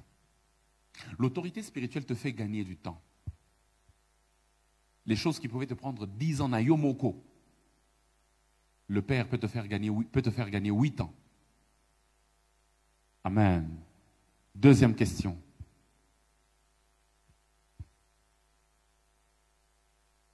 Bonjour. Merci de m'avoir Ça peut accordé. concerner mon étude de ce matin, mais ça peut aussi concerner tous les autres aspects de la vie spirituelle et même de la vie ministérielle. Il n'y a pas de problème. Nous sommes dans une école de ministère. Merci de m'avoir accordé la parole ce matin. Je voulais un peu savoir par rapport à ce que je viens d'apprendre de votre part. Vous nous avez donné les 10 choses qui caractérisent l'onction. Maintenant, ma question est la suivante. Par la grâce de Dieu, j'ai eu à apprendre au moins les 4 dimensions de la puissance du Saint-Esprit. Est-ce que ce matin, je voulais avoir de l'assurance, l'onction est donnée à tout le monde ou bien il y a de ceux-là qui peuvent recevoir l'onction et les autres n'ont pas cette grâce-là d'en avoir dans leur ministère? Merci, c'est une très très bonne question. Tu as dit quelque chose qui m'a intrigué. Tu as dit, par la grâce de Dieu, tu as eu à apprendre les 4 dimensions de la puissance du Saint-Esprit. Pardon je me suis trompé. Les 4 dimensions de l'impactation du Saint-Esprit. Les 4 dimensions de Je ne sais l'impactation. pas si je peux les énumérer. Vas-y, énumère. Il y a le baptême du Saint-Esprit, il y a la plénitude du Saint-Esprit, il y a la puissance du Saint-Esprit et aussi il y a l'onction du Saint-Esprit. D'accord. Ça me demandera beaucoup de temps de te demander de développer chaque aspect de ce que tu nous as dit là. Mais la question qui a été posée, ce qui est fondamental, c'est de savoir si tout le monde peut recevoir l'onction ou bien si l'onction c'est juste pour une catégorie de personnes. Certains peuvent recevoir et d'autres ne peuvent pas recevoir. Je vais revenir un tout petit peu sur l'enseignement que j'ai donné aussi hier. J'ai expliqué hier que la première personne qui avait été ointe dans la Bible, c'était un architecte. C'est le monsieur qui a construit ou qui a aidé à construire le tabernacle. OK? Allez, rappelez-moi son prénom encore. Betsaleel, voilà, ça m'avait un peu échappé. Betsaleel. Il dit, tu oindras Betsaleel. Avant même qu'on puisse oindre Aaron, le sacrificateur, le souverain sacrificateur, on a oint Betsaleel. Et je disais hier, on a besoin de l'onction pour tous les aspects de la vie. On en a besoin. Donc l'onction peut descendre sur tout celui qu'il veut et tout celui qu'il cherche. Déjà, chaque enfant de Dieu est oint. Il n'y a pas seulement l'onction comme équipement que nous recevons pour une mission donnée. Il y a aussi l'onction comme enseignement qui nous est donné de l'intérieur. C'est pour ça que Jean pouvait dire, vous n'avez pas besoin qu'on vous enseigne. Pourquoi? Parce que l'onction vous enseignera toutes choses. Amen. Chaque enfant de Dieu reçoit une grâce d'onction qui vient de la part de Dieu. Parce que l'équipement de Dieu qui descend sur lui est surtout celui qui est baptisé dans le Saint-Esprit. Mais Dieu peut oindre même quelqu'un qui travaille dans le séculier pour une tâche donnée. Dieu a oint même un roi païen, vous savez ça dans la Bible, non? Comment il s'appelait? École de ministère, s'il vous plaît, ne me faites pas honte. Comment s'appelait-il? Pour une mission donnée, il dit, il réveille son esprit et il l'a oint pour accomplir cette mission-là. Est-ce que vous savez que Dieu peut oindre même quelqu'un qui n'est pas un enfant de Dieu? Parce que Dieu veut l'utiliser pour une tâche donnée. Amen. C'est-à-dire que dans le cadre de la rédemption, dans le cadre des enfants de Dieu, l'onction est un privilège qui nous est accordé. Mais pour une tâche séculière qui est donnée, Dieu peut oindre même un président de la République parce qu'il veut peut-être faire cesser la guerre quelque part. Par rapport à cette tâche-là, tout le monde est passé, personne n'a réussi, mais Dieu dépose une onction spéciale sur quelqu'un pour que cette histoire-là puisse s'arrêter une fois pour toutes. Même un chef de guerre, même un chef militaire. Je prie d'ailleurs que Dieu puisse oindre nos chefs militaires afin que cette histoire-là s'arrête une fois pour toutes. Nos amis de l'Est, nous pensons à vous et par la grâce de Dieu que l'onction de la fin de la guerre puisse nous être donnée. Amen. Troisième question, il y avait un frère à côté et puis la dernière, c'était le frère de l'autre côté. Bon, j'ai vu une sœur en vert là-bas, elle levait. On va te prendre comme bonus parce qu'il n'y a pas eu de femmes qui ont posé des questions. Bonjour, pasteur Lotz. Bonjour, maman, papa. Merci pour le puissant enseignement de ce matin. Ma question est celle-ci. J'attendais personnellement la définition sur l'onction pour afin de comprendre certaines différences par rapport à certains mots que nous avons aujourd'hui dans l'Église.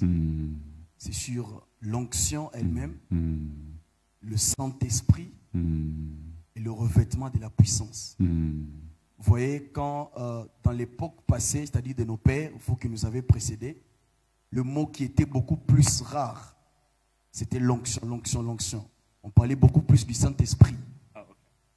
Et à cette époque, à la nôtre, on a comme impression, je ne sais pas si c'est le Saint-Esprit qui a changé les dimensions, ou c'est toujours la même chose. C'est beaucoup plus l'onction. Ce qui fait que nous n'arrivions pas à mettre la différence entre l'onction, le Saint-Esprit et la puissance elle-même. Alors, par rapport à ces trois choses-là, j'ai vraiment besoin de la précision. Merci. Le Saint-Esprit, c'est Dieu. Le Saint-Esprit, c'est, comme on dit dans le langage théologique, c'est la troisième personne de la Trinité, pour ceux qui croient en la Trinité. C'est-à-dire, on a Dieu Père, on a Dieu Fils et on a Dieu Saint-Esprit. Je ne vais pas vous revenir sur la pneumatologie et vous montrer comment ou pourquoi on dit que le Saint-Esprit est Dieu. C'est clair. Il est Dieu. C'est un autre débat. Mais c'est une personne, ce n'est pas une puissance. C'est une personne qui peut être attristée. N'attristez pas le Saint-Esprit. Qui peut se réjouir. C'est une personne à part entière. Et le Saint-Esprit, lorsque nous recevons Jésus-Christ comme Seigneur et Sauveur, nous avons le privilège d'avoir le Saint-Esprit qui vient habiter en nous. Je ne vous laisserai pas orphelin, mais je vous enverrai le Consolateur, le Saint-Esprit. Maintenant, lorsqu'on parle de revêtement,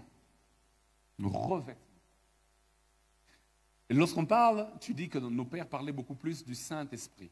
Ça dépend de quelle dimension ils parlaient. En tant que personne ou en tant qu'équipement. Parce que je vous ai expliqué ça hier dans mon introduction. Jean parle beaucoup de l'esprit comme personne. Luc parle beaucoup de l'esprit dans sa dimension de revêtement. C'est pour ça que c'est Luc qui dit dans Luc 4, l'esprit du Seigneur est sur moi. Il n'est pas en moi. Il est sur moi car il m'a oint. Voilà. Il est sur moi comme un revêtement. Et la preuve qu'il est sur moi, c'est que je suis oint. Dans Acte 2, qui est écrit par Luc, dans Acte 1, qui est écrit par Luc, toujours, Jésus ne promet pas le Saint-Esprit à la Pentecôte. Oh, à la Pentecôte, qu'est-ce qui était venu? Non, à la Pentecôte, le Saint-Esprit est descendu. Non. Il a plutôt dit, mais vous recevrez une puissance. Le Saint-Esprit survenant sur vous, pas en vous. Parce qu'en vous, vous l'avez déjà. Ceux à qui il parlait. En vous, vous l'avez déjà. Il a soufflé sur eux. Il a dit, recevez l'Esprit. L'Esprit est déjà là en eux. Maintenant, il dit, attendez le revêtement. Attendez qu'il vienne sur vous. Donc, si nos pères parlaient du Saint-Esprit sur nous, en d'autres termes, ils parlaient simplement du revêtement spirituel. En d'autres termes, ils parlaient simplement de l'onction. Parce que l'Esprit sur nous, c'est cette onction-là, c'est-à-dire un équipement spirituel que Dieu nous donne pour être efficace dans une mission donnée. C'est simplement ça. Et c'est ça un revêtement spirituel. Donc si je dis, je vois Dieu te revêtir d'un nouveau manteau, en fait, Nazalo Bananaka autrement que je vois Dieu te oindre pour une dimension supérieure. Je vois l'Esprit venir sur toi pour t'accompagner dans une tâche particulière. Amen. Hein? Donc, ça peut s'utiliser de manière interchangée. Mais c'est différent de l'Esprit de Dieu comme personne qui vient habiter en nous. Ça, c'est différent. Ça, c'est le privilège des rachetés. L'avant-dernière question. Il nous reste 1 minute, mais bon, on va peut-être prendre 5 minutes seulement et puis on va finir. Merci, pasteur. J'ai une question qui concerne l'onction. Dans Genèse, dans Exode 30, on nous a parlé des composantes. Des composantes. Mais parmi les composantes, on a parlé de la myrrhe. Oui, la myrrhe, oui. Vous avez dit que la myrrhe a eu une composition qui est plus amère. Le goût qui est amer par rapport aux autres. Pas l'odeur, hein? mais le goût. C'est-à-dire quand tu mets dans la bouche. Hein. Ok, bon, moi j'ai compris que, bon c'est la question, Oui. j'ai compris que, selon vos explications, que naturellement toute personne qui est want, elle doit nécessairement passer par une étape d'amertume. Et après, parce que vous avez même calculé les litrages. Alors, ma question est, dis-moi, est-ce que c'est nécessaire que tout le monde passe par une étape d'amertume? Tout le monde passe par là comme formule de détecter que cette personne est want et cette personne n'est pas want, parce que les 1000 litres sont plus en action que les 500 litres de la myrrhe. Je ne sais pas si vous avez compris la question. C'est très, très, très bonne question. Vous faites quoi dans la vie? Moi, je travaille dans une mine à Kamoa. D'accord. Ah. Homme de Dieu, j'aimerais t'annoncer une mauvaise nouvelle.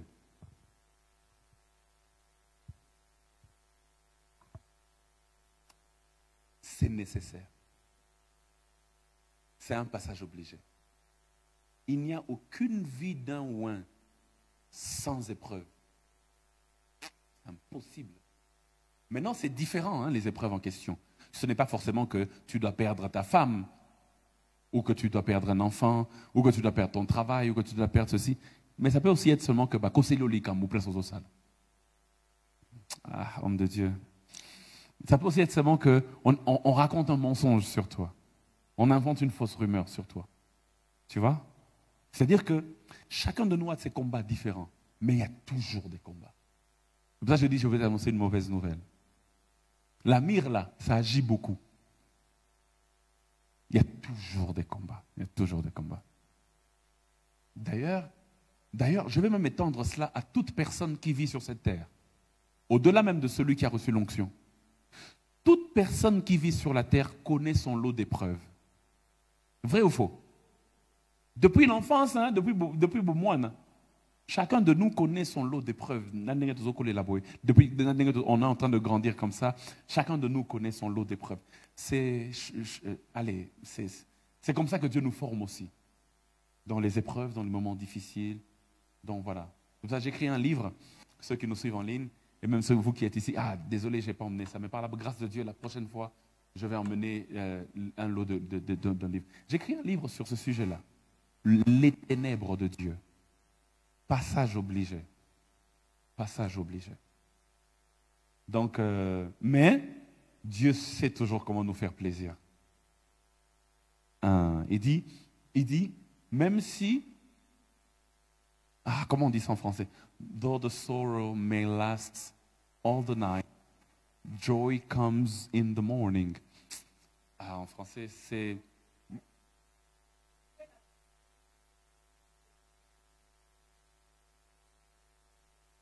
Maman yangote.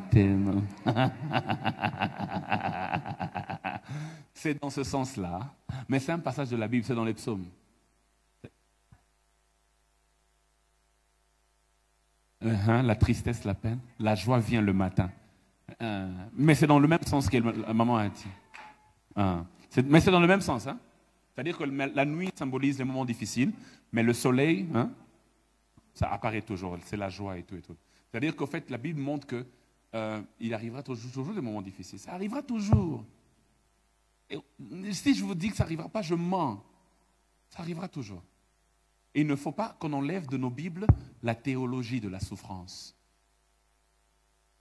Et même de nos prédications. En général, on parle « Dieu te bénira, tu iras loin, Dieu fera ceci ». Mais il faut de temps en temps qu'on leur dise aussi au peuple la vérité. Dieu permettra que tu pleures. Et là, les gens ne diront pas Amen. Hein? Tu souffriras. Là, on ne dira pas Amen. Mais c'est de l'équilibre de la vie. C'est comme ça. La dernière question, maman, un bonus? Oui, un petit bonus. Bonjour, Pasteur Claude. Bonjour, maman. Un plaisir de vous écouter en présentiel pour la première fois. Merci, maman. Ma question est la suivante. Mais ça ne sera pas la dernière fois. Hein? Moutoumich, ça sera la dernière fois ou bien? Je disais, vous avez dit tout à l'heure que c'était important pour une personne ouin de passer par les épreuves Mais ma question est celle de savoir quelle attitude à prendre quand on passe par les épreuves pour ne pas perdre les pédales. Parce qu'à un moment, on a comme l'impression qu'il y a d'autres personnes qui abandonnent. Tu es fatigué, mais en même temps, le Seigneur ne fait que te rassurer. Voilà, je vais faire. C'est tout prêt. Ne recule pas, ne t'arrête pas, avance, je veux faire. Mais comment faire au fait pour ne pas perdre les pédales, rester cette personne qui persévère? C'est ça ma question. C'est une très bonne question, merci. On va clôturer avec cette question. Comment faire pour ne pas perdre les pédales malgré les épreuves? La toute première des choses importantes, c'est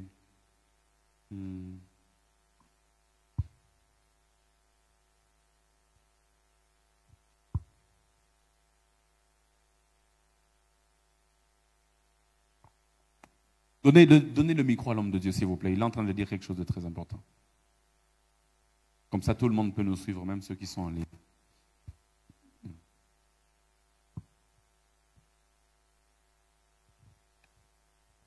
Merci beaucoup. Je crois qu'on est béni par la présence des pasteurs Loda Kolwezi. Et nous bénissons aussi l'âge de l'Église, les prophètes. Amen. Je crois par rapport à la question posée par ma soeur, la première des choses, il faudra d'abord discerner les moments par lesquels tu passes. Et c'est les épreuves, tu passes par les moments des épreuves ou bien c'est un combat. Si c'est vraiment le moment des épreuves, Dieu prépare toujours la manne, la caille et l'eau du rocher comme repas de survie pour nous dire que je suis avec vous pendant ces moments des épreuves pour vous entretenir. Amen. Amen. Amen. Mais si vous manquez même le nécessaire pendant les moments des épreuves, vous n'avez pas la manne, la caille et l'eau du rocher, okay. Là, ce ne sont pas les épreuves, c'est un combat. Et lorsque vous discernez d'abord que je passe par les moments des épreuves ou des moments de combat, c'est comme ça que vous tiendrez compte de la situation dans laquelle vous vous retrouvez pour ne pas perdre pédale et essayer de vous perdre par rapport à la voie de Dieu. C'est-à-dire, s'il faut comprendre, vous devez d'abord vous rassurer. Est-ce que c'est les épreuves ou c'est les combats? Ou bien c'est les combats. Parce que si c'est les combats, vous devez vous lever en prière. En prière. Si c'est les épreuves, rassurez-vous que vous ayez les repas de survie. Et Dieu est en train de vous entretenir. Vous ne mourrez jamais et vous ne perdrez jamais. Amen. Et vous arriverez toujours. Est-ce qu'on peut acclamer Dieu? Magnifique.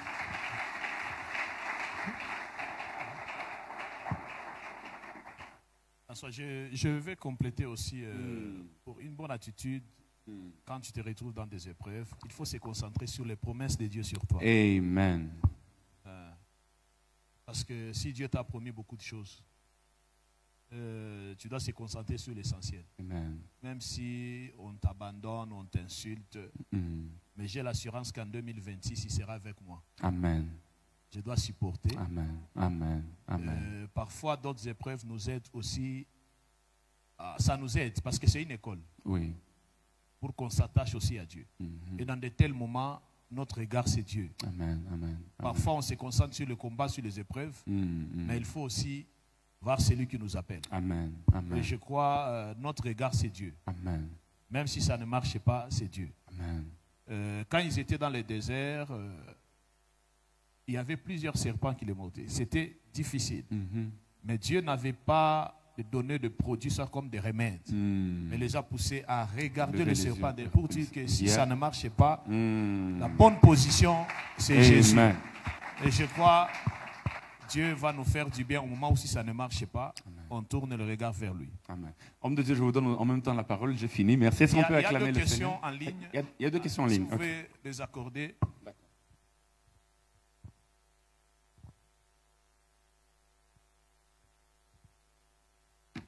Bonjour pasteur. Bonjour.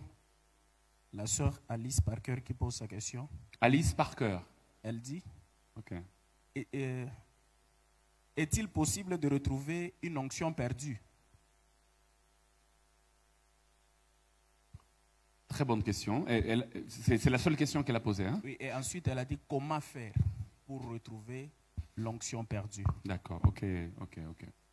Alors, on m'a dit qu'il y avait 2 questions en ligne. Est-ce que je peux écouter la deuxième question, comme ça je réponds en un coup?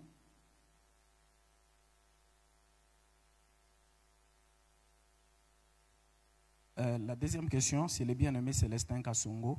Célestin, je te salue. Il dit, comment est-ce qu'on peut utiliser l'onction? Ça, c'est la première question. Comment utiliser l'onction? La deuxième question, et comment est-ce qu'on peut reconnaître la vision de notre onction? Ok. Ça, c'est une très bonne question. Alors, peut-on retrouver ce qu'on a perdu? Toujours. Maintenant, comment le faire? Premièrement, il faut déterminer ce qui nous a éloignés de ça. Qu'est-ce qui a fait qu'on puisse perdre la chose?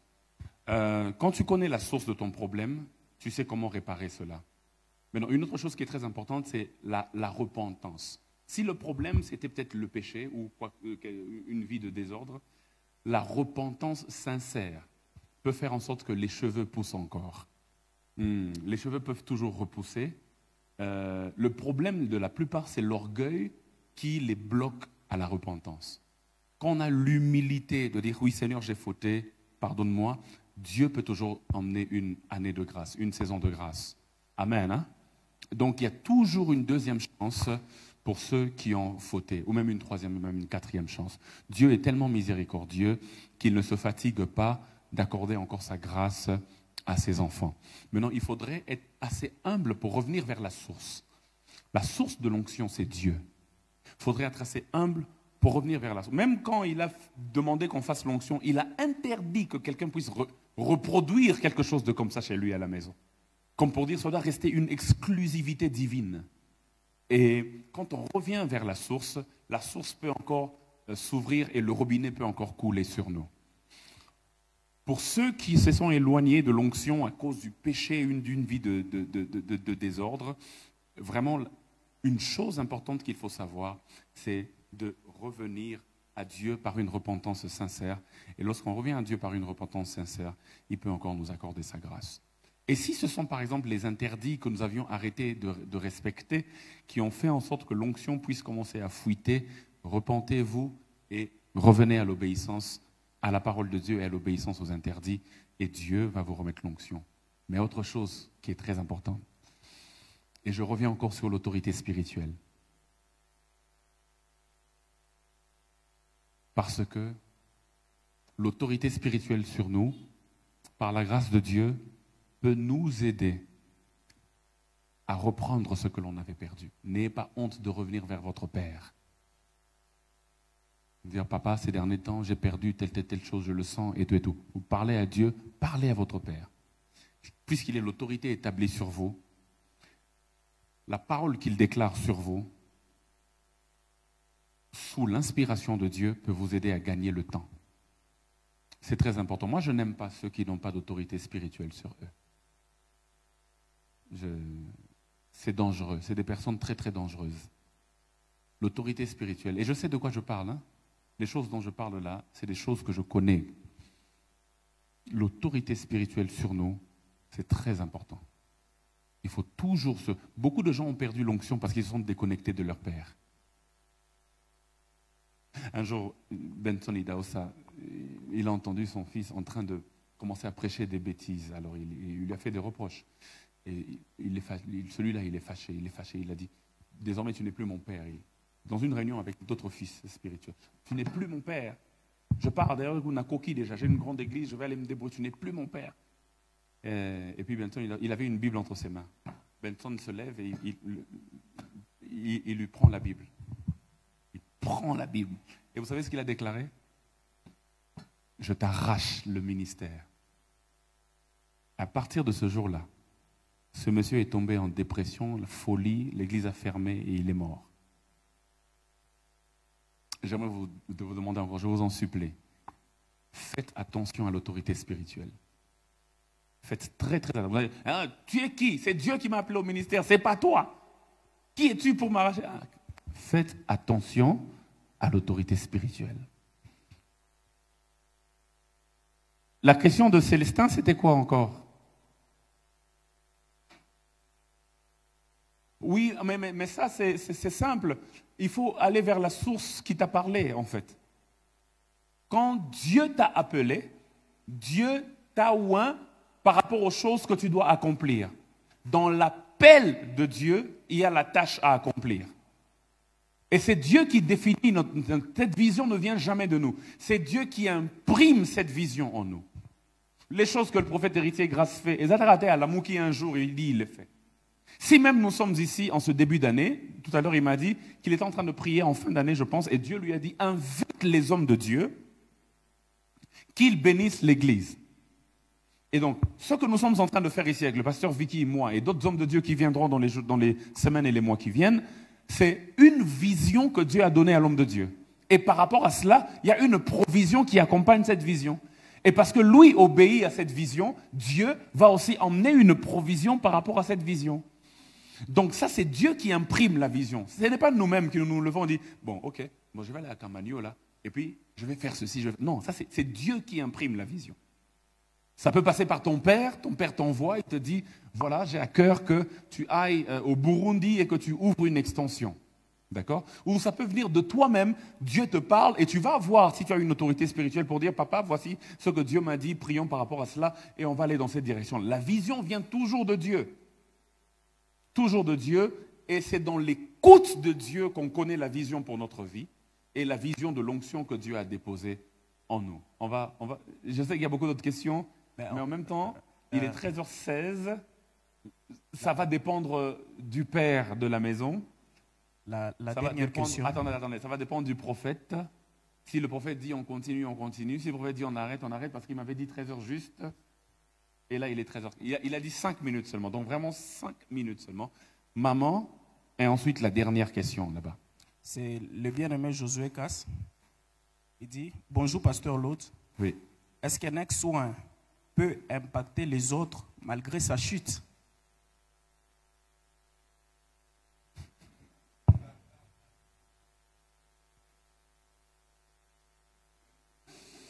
Le prophète d'héritier Grace est en train de préparer la réponse à cette question. Maman, posez-moi la question.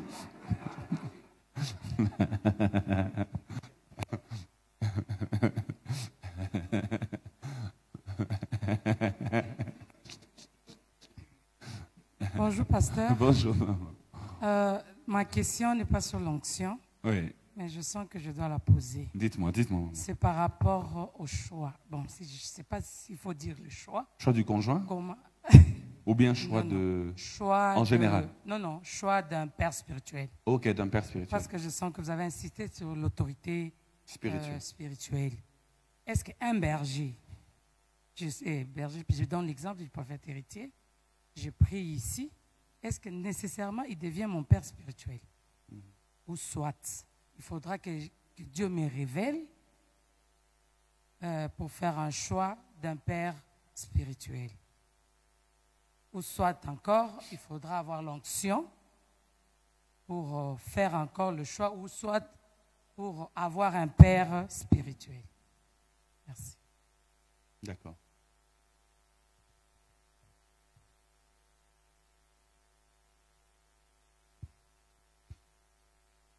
Il y a plusieurs dimensions de père dans la vie chrétienne.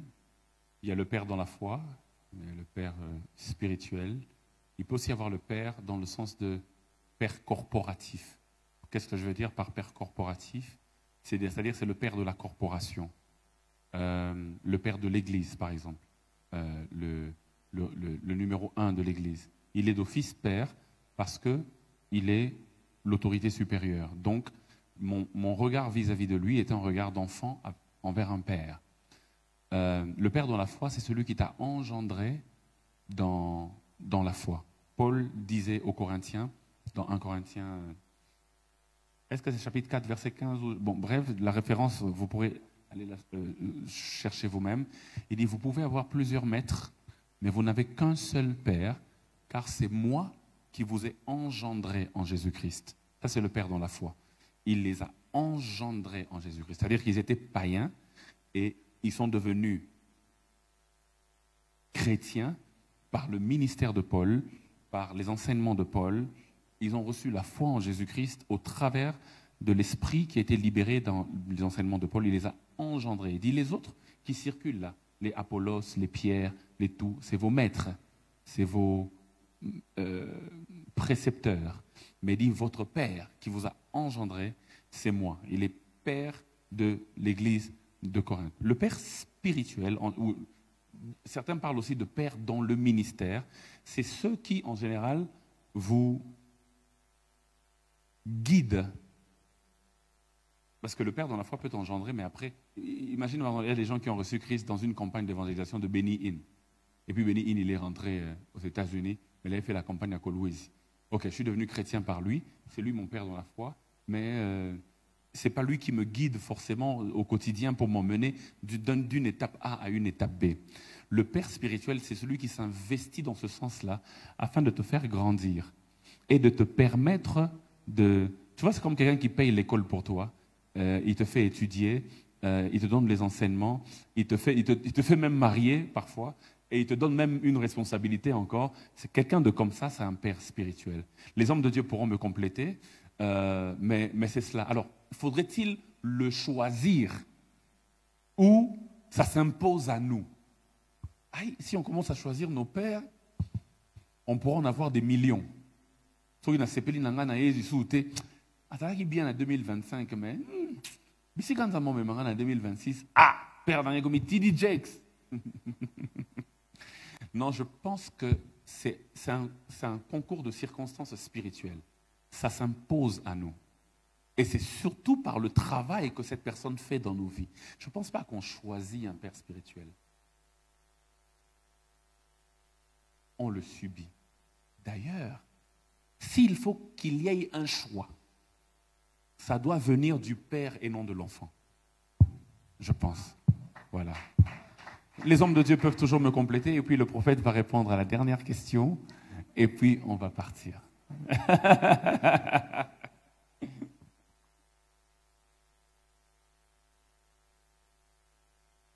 Le next one peut-il toujours nous impacter?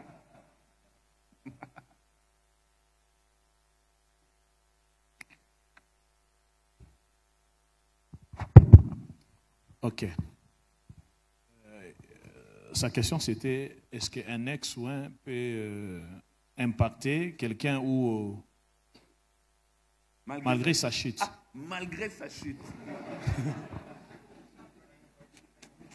Là, je crois, aussi longtemps que l'ex-ouin dirige une église et tu te retrouves dans cette église, il peut te guider. Je prends l'exemple de Élie et Samuel. Dieu avait déjà rejeté Élie. Mais quand Samuel écoutait une voix, Dieu lui dit, est-ce que tu m'appelles? Il dit non, va dormir. Et puis enfin Samuel vient encore pour la deuxième fois. Tu m'appelles? Il dit que non, va dormir. Et puis Élie a compris que c'est la voix de Dieu. Mais il a dit à Samuel, cette fois-ci s'il t'appelle, il dit que Seigneur, me voici. Il n'avait pas impacté Samuel, mais il avait donné une voix à Samuel pour que Dieu lui parle.